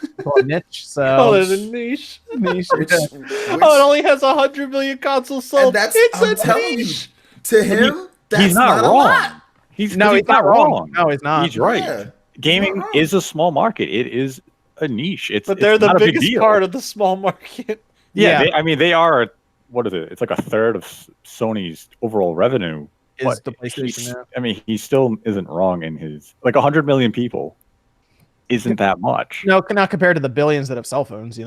Yeah, it's like 1/7 of the population. Like, Microsoft keeps talking about 2 billion gamers. That's a lot of people. 2 billion gamers. Cell phones, all Oh, this. yeah. He's looking at how much like Amazon and these other streaming companies make without even having any real hardware. Yeah. He's looking at everything that he looks at Amazon. I think that's what he's looking at Amazon. He's like, look at all what they have. We don't have any of what Amazon. I think that's what he's looking at. And when you look at it that way, then obviously yes, like compared to Amazon, compared to some of these other huge corporate, compared to Microsoft, Sony is still all of Microsoft. Sony is still very small compared to all of Microsoft. Oh yeah. So I think that's the issue there. He looks at his business and what they're doing at Sony and even the smaller sector with gaming and says, what the hell? But obviously it's not what we see. We don't see it as that because it's a different type of thing. You're talking about games that are $60 a pop. I mean, it's not like it's like these mobile phones where everything's free to play. The games are expensive. Stuff is expensive with it. So I mean, I wish he'd adjust his outlook on it, but hey, it is what it is. I think he's kind of looking at it like we can go back to the PS2 generation where they sold 156 million PlayStation 2s. We had 20 million GameCube sell, 25 million Xboxes. We want to say gaming has become bigger over the years, but we're still only within about that 200 million focused people who buy a console ecosystem. It hasn't grown really beyond that in 20 years. It's still about a 250 million ecosystem, not counting mobile and PC. Well, I was going to say, but all these PC gamers, but PC has exploded, because PC gaming is allowed in other parts of the world. So I'd say console gaming has stayed about the same, but PC gaming has we had 270 million, right, with the Wii, PS3, and Xbox 360. Yes, and we'll never hit that number again because we brought in those casuals. We brought in the casuals, yeah. And so that's where he's looking at as Sony saying, gaming isn't growing. It's not 500 million people are now buying PlayStations or Xboxes and Nintendos. It hasn't hit that number. It's still a small market. And less people nowadays are having kids. That's the problem. You also have to look at it. It's like Sony literally like everything went right for them, right? This 8th generation, and they still didn't get like 150 million. Like the Wii U obviously flopped. Xbox, they flopped out of the gate. Like they stubbed their toe and fell over a chair. Yeah, everybody messed up. They had everything. They have all the support. They have everything, and it's still not like near PS2 sales. You know what I'm saying? And literally, they had everything going for them. There was more competition with the 6th generation with what Microsoft and Nintendo was doing, like with Resident Evil. There was like more stuff there, and yet they're still not close to that. So I think that's what he's looking at. Like I said, I don't necessarily agree with what he's saying because I think he needs to look at it in a different scope. But I can understand. I mean, his job is to look at the big picture and let the PlayStation division worry about the PlayStation. So at least he's looking at. He's like, what do people have? They have cell phones. They have computers for their office or something, and they have their smart TVs that will eventually incorporate game streaming into it if it hasn't already. With Netflix and their gaming, whatever they're trying to do. That's what they're looking at. They're like, how can we make it so we can definitely get to those people? It's all about looking towards the future. And what's interesting about that is, while we're talking about this, Nate, you told us about this a while ago, right? And now the rumor started up that Nintendo and Microsoft possibly could be working on their streaming service through Azure and data centers with Microsoft and kind of come to an agreement similar to what Sony did. Yeah, I mean, the Sony deal, I mean, that kind of came out of nowhere and shocked people, but Microsoft and Nintendo have been having the exact same discussion for months. Microsoft is also talking to other developers within the industry. So it's just a case of Microsoft is bigger than the Xbox. Yes. Yeah, exactly. They've invested way too much money into their data centers, but it's part of the long game. That's what they're doing. There was a point in time where they said they were investing $10 billion a year into their data centers in Azure and everything to get it up and running to where they will eventually make a lot of money from it because everyone will rely on them, Amazon, and Google to stream their stuff. So that's kind of where they are now, and they're working with Xcloud, which is supposed to be lower latency when it comes to everything. And now here comes Sony. And Nate, you told us in that video a while ago that we would see most likely Nintendo and Microsoft work in some capacity, and it seems like it could be something to do with game streaming even. And we already seen the IPs come over with Cuphead, right? We're expecting Ori even. But what do you think they would do with Microsoft? Do you think they would just literally just stream games using their servers Basically, there's like, hey, you don't necessarily need a Nintendo system if you don't want to have one. You can stream it with some latency to your phone or something. I don't. As far as Nintendo goes, I don't see Nintendo really putting their games on anything beyond their own hardware. I think it would just be a case of kind of like what we're seeing with Resident Evil 7 and Assassin's Creed Odyssey is our native hardware cannot handle this game. Right. But Capcom wants to say, oh, we'll bring Resident Evil 7 over to Switch. We can use the streaming service to deliver it worldwide. Because we only saw it with Ubitus. It's only Japan. With Microsoft, now you can have that worldwide reach where you can make streaming third-party games actually feasible. That'd be good. That'd be interesting because that means that the Switch would have no reason not to have third-party games then. Like they would just I mean, if you're okay, spending $30 for a 6-month rental stream. They'd have to fix that in terms of like. Yeah, there would have to be some sort of ownership over the game, I would assume. But the problem is, it would always exist in the cloud.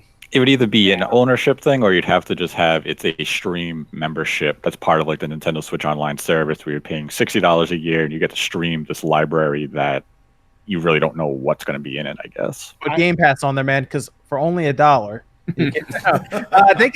Game Pass would be interesting if they incorporated that in some way where you actually had access to Game Pass through the Switch through streaming.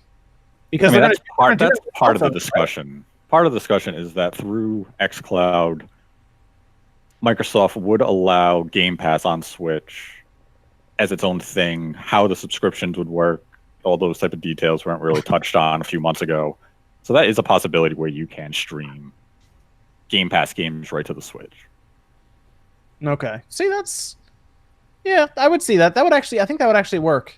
Because then you still have the first party stuff to pick up, and then not all third parties would want to do just streaming. They'd want to release some stuff in stores and everything too. So yeah, so like the Game Pass could be comparable to like the PC version of Game Pass, which is awful. Okay. Compared to what you have on the Xbox. So it's kind of like those details are still things that have to be worked on. We're still very early in discussion a few months ago. So that's something you have to kind of wait to see if it develops, how it would develop, and then how developers and Microsoft would actually treat it on the Switch itself. I do wonder if that would be another situation where it would just be just an announcement like Sony and Microsoft just kind of put their agreement out there, if it be a press release like that, or if they would actually show it off at like a showcase, like an E3 or something. I think Nintendo's case with Microsoft is a little more intimate than what Sony is. Okay. I mean, we've already kind of seen that with Cuphead and stuff, so. Yeah, with Cuphead, Ori, in the near future. It's crossplay all over the place, yeah. Crackdown 3 on Switch. Nobody wants Crackdown 3 on Switch. Yeah, you're right. Crackdown 2 on Switch. Crackdown 1 on Switch. Crackdown 1, yeah. It would be interesting. We'll see. E3 is right around the corner. You never know. You never know what's going to happen. So that's what they always say. Well, hey, check this out. The word is this could be Microsoft's longest E3 presentation ever. Oh man, 2.5 hours, isn't it? Wow, that's 3 game announcement. That'll be it's great. Very possible that it's gonna be north of 2 hours long. An hour of it showing up talking about how incredibly insane their new hardware specs and teraflops are for like 30 minutes to an hour. They're gonna bring out a brand new Forza car and be like, "Look at this new car," and then Bill Spencer's gonna pop out of it. Number one question is: are they still gonna have a car that comes down from the ceiling? They say Forza, and then it goes right back up because they do that every year. At one point, they're just going to have everyone leave the theater to look at some skywriting. We're going to have to wait for it. It'll be great. Oh, I thought you were going to say they're going to go out in the parking lot and just point at cars. This car is in Forza. Oh, also this car is in Forza. Not this one. That's a Toyota Camry. It's not in Forza. Yo, those new Camrys look good, though. But it isn't in Forza. So it doesn't exist. Only on Game Pass. It's gonna be interesting. Yeah, that's a long presentation, which makes me believe that they will have something for their new system there. A little bit of console action. I think they're going to show off. I think they're going to show off possibly multiple Xboxes. I do think that there could be like 2 SKUs that they're going to be opening up with, and I definitely think the rumors that have been really ramping up that we're going to see a crazy Perfect Dark. I'm actually excited for that now. Yeah, a little bit of Banjo 3. Fable. There's Fable rumors too. But did you guys see the latest rumors with Fable? No. Next gen only. Yeah. So no Xbox One version, which would be really I feel like they have to because it's gonna be open world and they don't want to put it on the older systems that have those CPUs and everything. Is Molyneux still on there? No, he's They could stream it to the older platforms. Because I miss Molyneux's like over exaggerated promises. I know. He's like, This game, in this put 'em- game, you can literally do anything. You can go outside, you can go inside, and there's things, and it's great. when you put in the disc, your ex-wife will come back. Like, no, thank you, Peter. Dude, whatever I still- happened to that, I that still- Connect game where it was just a kid you could talk to? It was just so weird. Was that Milo? Yeah. Yeah. Yeah. You could talk to a kid. Oh, that's a great idea for no one. I still think the old Xboxes are going to get an app that lets them access Xcloud. Ooh. I think By that's the way, they're gonna not happen. to the people in the chat. They're not exaggerating when they talk about Molyneux. For all the younger fans out there, that dude really did say a bunch of, like you said, that you could chop down a tree. Yeah, then, I remember that. Dude, every 20 Fable years game- later, you'll be able to see the tree. You know, Yeah, his official statement for Fable 1, the very primitive, like 9.5 hour long RPG, was that the world would be so lifelike you could watch an acorn fall off a tree and then grow into a new tree. Yeah. Guess what? Yeah. There ain't even acorns in that game. I feel like there has to be some really good compilations because it's not that he like writes this or Oh, puts it in no, like a there's news. He good stuff. actually just sits in front of a camera and is like, "Guess what, everyone." There was stuff he promised in the first game that were slightly implemented in the third game. I Like, remember. it's crazy. I remember when he said Fable 1 was going to have a combat system deeper than Soul Calibur 2. Yes, he All it did was say was that. Yeah. X, roll. Dude, can we bring him back just to like hype up everything? He makes everything sound exciting. So even if you're disappointed, you're like, well, at least there was a good promise. Well, remember his Project BC, right? They canceled it. It was like going to be Sims, but for dinosaurs, and it was supposed to be super hyped up. There's video of it. I don't think it ever came out. And they're like his voiceover would be like, "You can watch every single Tyrannosaurus give birth to a new generation." It's like, okay, calm down. And then the game came out and it was Happy Birthdays. Remember that? The 2D like adventure where it's like Pac-Man with dinosaurs. every time he's having babies, that's great. I love this. These are the promises we need in gaming. No, we don't. I want to see an acorn fall off a tree and become another tree. Damn it! I want him to say it just so the next generation of game programmers get pissed that he didn't do it and then make those games. Like, Right. great. Let's go through some of these super chats. Jalen, $5. Cut a bunch of hearts there. Thanks, Jalen. Appreciate that. Tengetsu asks, wasn't Bully a prequel to the Manhunt series? I wrote a video about that years ago. I used to Really? do theory videos. Yeah, I made a video 4 or 5 years ago, basically spelling that out, and people kind of ran with it That's interesting. because Huh. there's certain signifiers that sort of hint at that, not just their physical awareness, but it seems like he may have changed his name to Cash. There's certain things about his family that seem like they kind of line up. And then Bully 2 could be the bridge. Exactly. Bully 2 is called The Hunt for Man. Skull Terrace asks, Dreamcast guy, is Borderlands 3 coming to Switch? I think they might be commenting on that picture that Woodman taken of like. Yeah, we did that as a joke. Yeah, that was not real, people. We had I filmed that. I'm the cameraman for that joke, and basically the whole shtick was that Wood pulled up a YouTube video of Borderlands 3 gameplay, and then sat in front of our Borderlands 3 station at Rockstar headquarters. But no, it was not real. Dennis says, keep up the good work. Big UK love. Thanks, Dennis. Kitsune says, thoughts on Ubisoft new IP Roller Champions. Do you guys see this? Apparently they're doing something with rollerblading I and did. Check Round Radio. what? I don't know what, like we saw a logo, I believe. Yeah, there's some art. It's like a roller, but like somebody's holding a ball, so it's like some type of sports roller derby where you can probably like do combat and then also have to like score points or hold on to the ball, maybe tackle people or just shove them out of the way. Interesting concept, you know. Well, I guess it's different, I guess. Yeah, it's different. It's different, and they're like wearing like roller blades and Like we haven't seen gameplay or anything, screenshots or anything. We just see the logo, right? Yeah, A slightly advanced Rocket League is what I'm hearing. and it's looked like there's gonna be like customization because each person is wearing something completely different. So yeah. All right. Well, I mean, it's different, I guess. I need to see more about it. I need to see actual gameplay and everything to see if it would be a fun, like, arena-style game. But it's different, at least. Something to look forward to at Ubisoft's, I guess, presentation, along with, hopefully, Splinter Cell. Just thinking about anything with like rollerblades and anything like that just makes me think that I want a Sunset Overdrive 2 pretty bad. So That's a very underrated game. This might be Mario plus roller derby. Ultimate Mario's Battle. roller derby. Mario plus Rabbids roller battle. Let's do it. Pre-order it for the Healy edition. Dude, yes. That, I want to do a whole video on the history of Heelys and their epic comeback now for adults. It's crazy. There's a lot of adults that have Heelys now. It's a crazy story. I had them when I was like 22 or 23, and even then I felt too old. I had them when I was like 12. What's Heelys? What do you guys talking Heelys? about? It's shoes. It's tennis shoes that have a tiny wheel in the heel, and you actually have to tilt your weight back. And you have to practice, and you fall on your ass for a while. But once you get used to it, you can actually just run. You don't know about the great Heelys? Nah, The man. greatness of them? You know how many times I was told by mall security guards when I was a kid, hey, don't let your kid do that in here? It's amazing. I had some soaps back in the day. Okay, soaps are pretty dope. If they're good enough for Sonic, they're good enough for me. But no, we got to bring back Heelys, dude. Heelys come back. 2020, come back.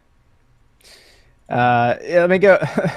The Raven Flow says that PS4 lifetime sales would be 120 million. You guys, does that sound about right to everybody? Yeah, I think maybe a little bit higher than that. I think it could be 125 or 130. I could see that. Somewhere in that range. Yeah. Yeah, I mean, come down. Probably. Probably some price drops. Yeah, that's the thing. If they, because there's a rumor that they're going to have another slim version for this holiday, and I think that might be in place to get it even cheaper. I think the thing that we have to kind of take into account is that a lot of people kept buying PS2s because the PS3 couldn't play PS2 games, whereas the PlayStation 4 is apparently going to play PlayStation, or the PlayStation 5 is apparently going to play PlayStation. Yeah, because for a little while there it could, but then they released the version with Spider-Man that wouldn't play PS2 games anymore. Right. But FIFA kept coming out in Europe on the PS2, so people kept wanting that. The PS2 still sells in Brazil, right?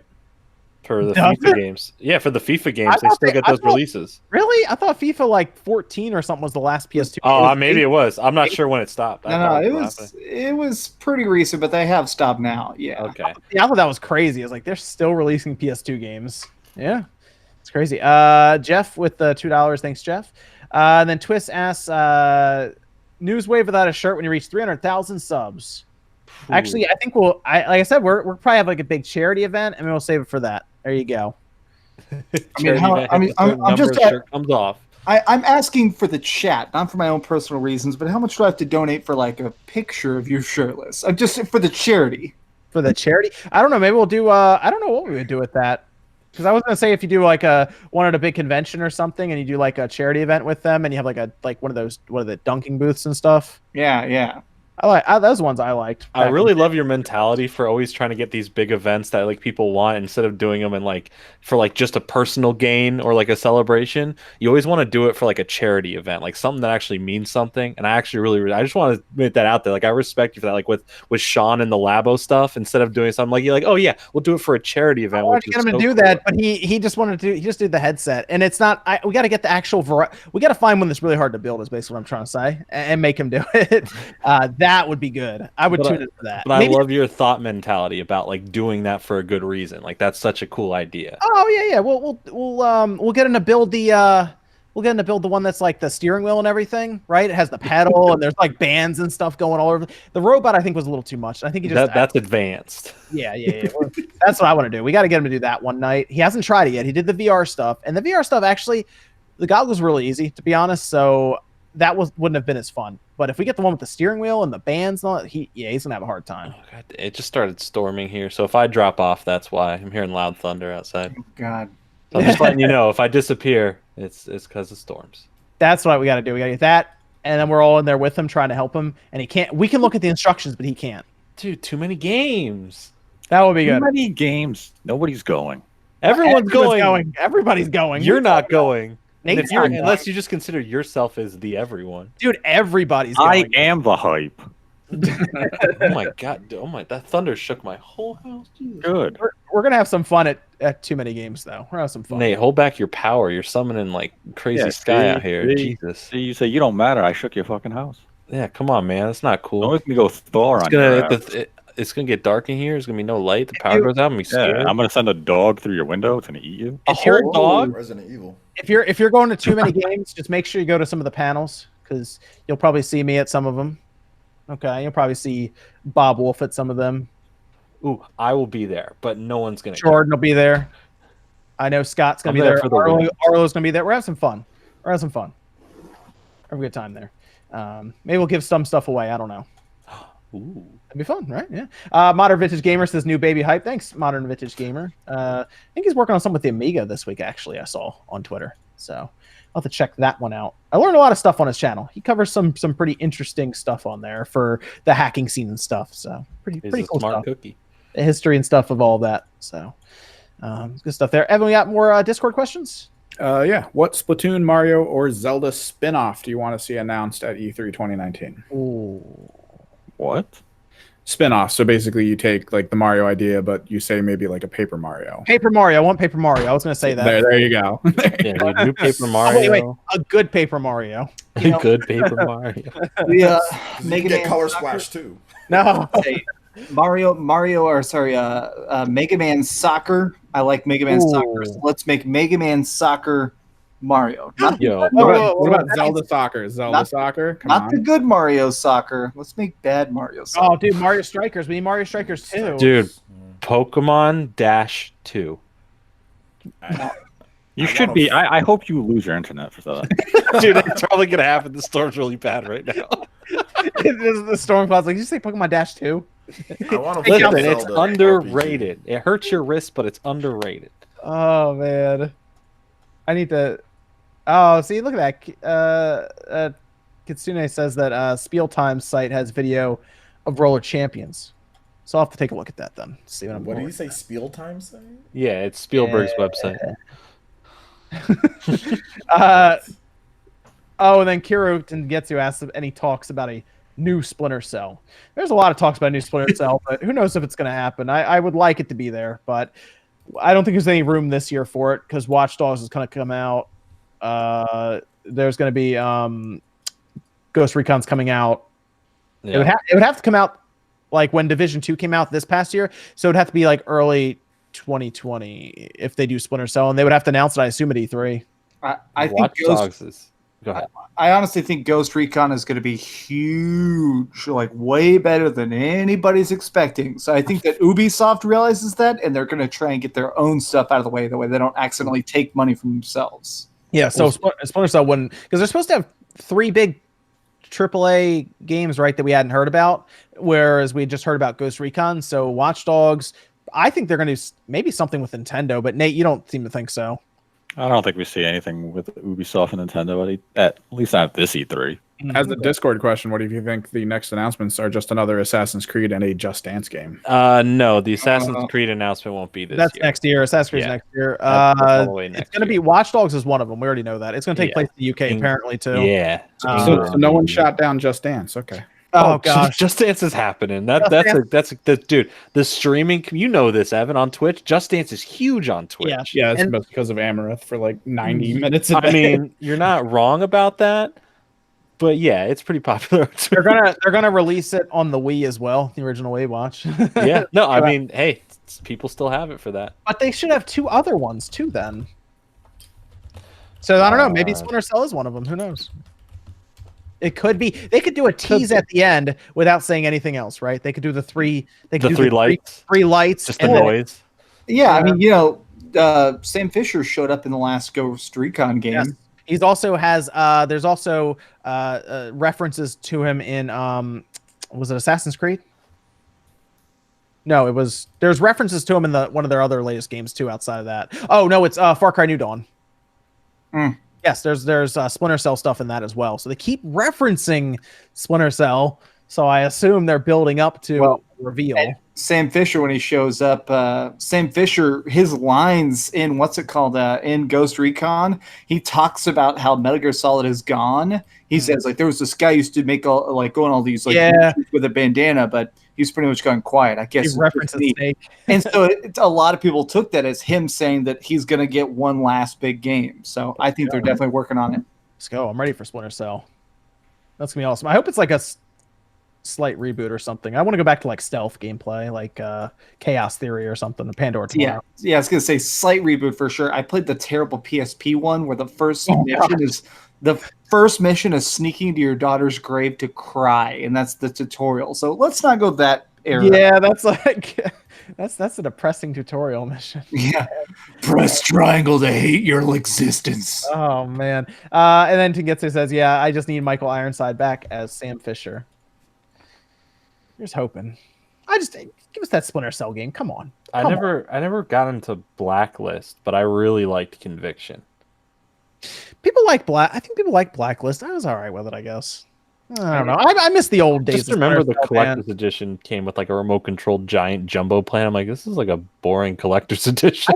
I miss the old days of Splinter Cell, man. When it came out on the PS2 back in the day, dude, those are some crazy visuals. I remember when that came out, it was something else on there. Now was the one Pandora yesterday or tomorrow? Pandora tomorrow. Pandora tomorrow. Yeah. That's the one where in the beginning you're going up a train and you're trying to like sneak around it and everything inside. Oh, those games are great. I would definitely take a new one. Chaos Theory looked amazing. Chaos Theory was insane. Great. Dude, on the original Xbox, it supported bump mapping and everything. Like, if you go back and look at a PS2 comparison to the original Xbox, it is like night and day difference. Chaos Theory cracked me up because you had knives, and if you just poked people, they instantly died. So people would see you, go, you like poke them poke them near the gun. I remember that. And they just go limp. I loved it.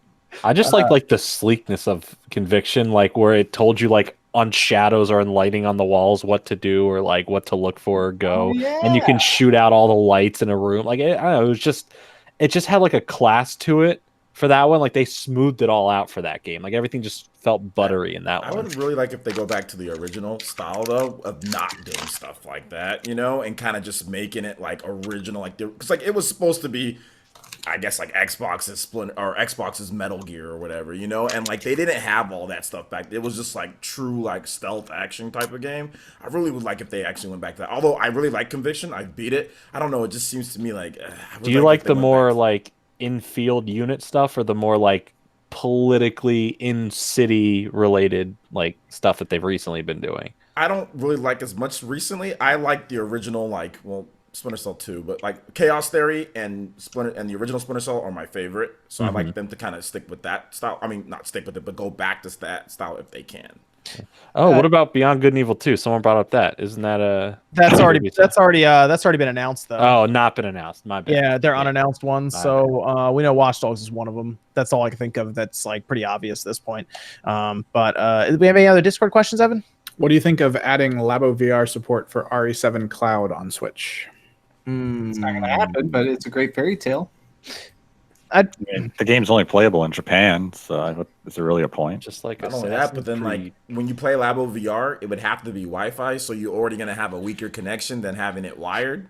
So and you're playing like you're playing a cloud game. I mean, you probably want a wired connection. It's gonna be super extra blurry because not only the VR is gonna make it a little bit blurry, but then the connection's just playing like at 240p. You have like extra latency added to it too, right? Yeah. Oh, absolutely. That's not even a feasible thing to see. And you have to hold it up to your face the whole time. So if you get scared, you toss and you just switch across the room. Exactly. Yeah. Well, and I'll somebody who finally played a bunch of it on PSVR. When you play it in VR, it's almost a separate thing. It loads up. Like when you put it in VR, the whole game restarts. It changes the whole control sequence. So I feel like if you're streaming it, you would have to stream a totally different game from the server. I just don't think it's possible. Yeah, I don't think it's possible. Not with that latency on Wi-Fi. We have other Discord questions as well, Evan? 2 more. What metal band do you think is helping write the soundtrack for Doom Eternal? I don't know. I couldn't name one if I had to go. I don't know. I'm not sure. Something very hardcore and probably has some like skulls or death things on their album cover. Yeah, Vomit Baby. I'm a big Vomit Baby. Yeah, Vomit Baby, dude. Gnarly Garlage. That's not even a word, but they're great. There's so many great choices. Dude, Dog Poop. That's my favorite. You ever heard Dog Poop? My Stepdad is pretty deep. I don't know if they're going to do it. They're too hard. Jeez. I wish I could tell you. Still making music. I'm gonna say Slipknot. Slipknot just put out a new album, but I don't think they're gonna go with Slipknot. I'm going with Slipknot. Let's go. That's like the most basic choice. That's like Slipknot rap. That's just like baby. rap. Tupac's gonna do the album. Well, Tupac's not alive. Slipknot, they're alive, right? You don't know that. Tupac's very much alive. I've seen the hologram. He's still here. I've seen the hologram. It wasn't a hologram. What's the last one? And the last one's just kind of a trolly question. Sequel for Troll and I revealed at E3, and is that going to push the Nintendo Switch past the 50 million sales mark? Obviously. Absolutely. Yes. No, I don't even know who even made that game. Trolling Eye. Nobody. They actually just pulled it out of the depths of hell. It is no program. Because that was on everything, right? It just showed up on someone's doorstep one day. They're like, oh, okay. A troll made it. Wow. Spiral House developed it, and then Maximum Games published it. Spyro House? Spiral House.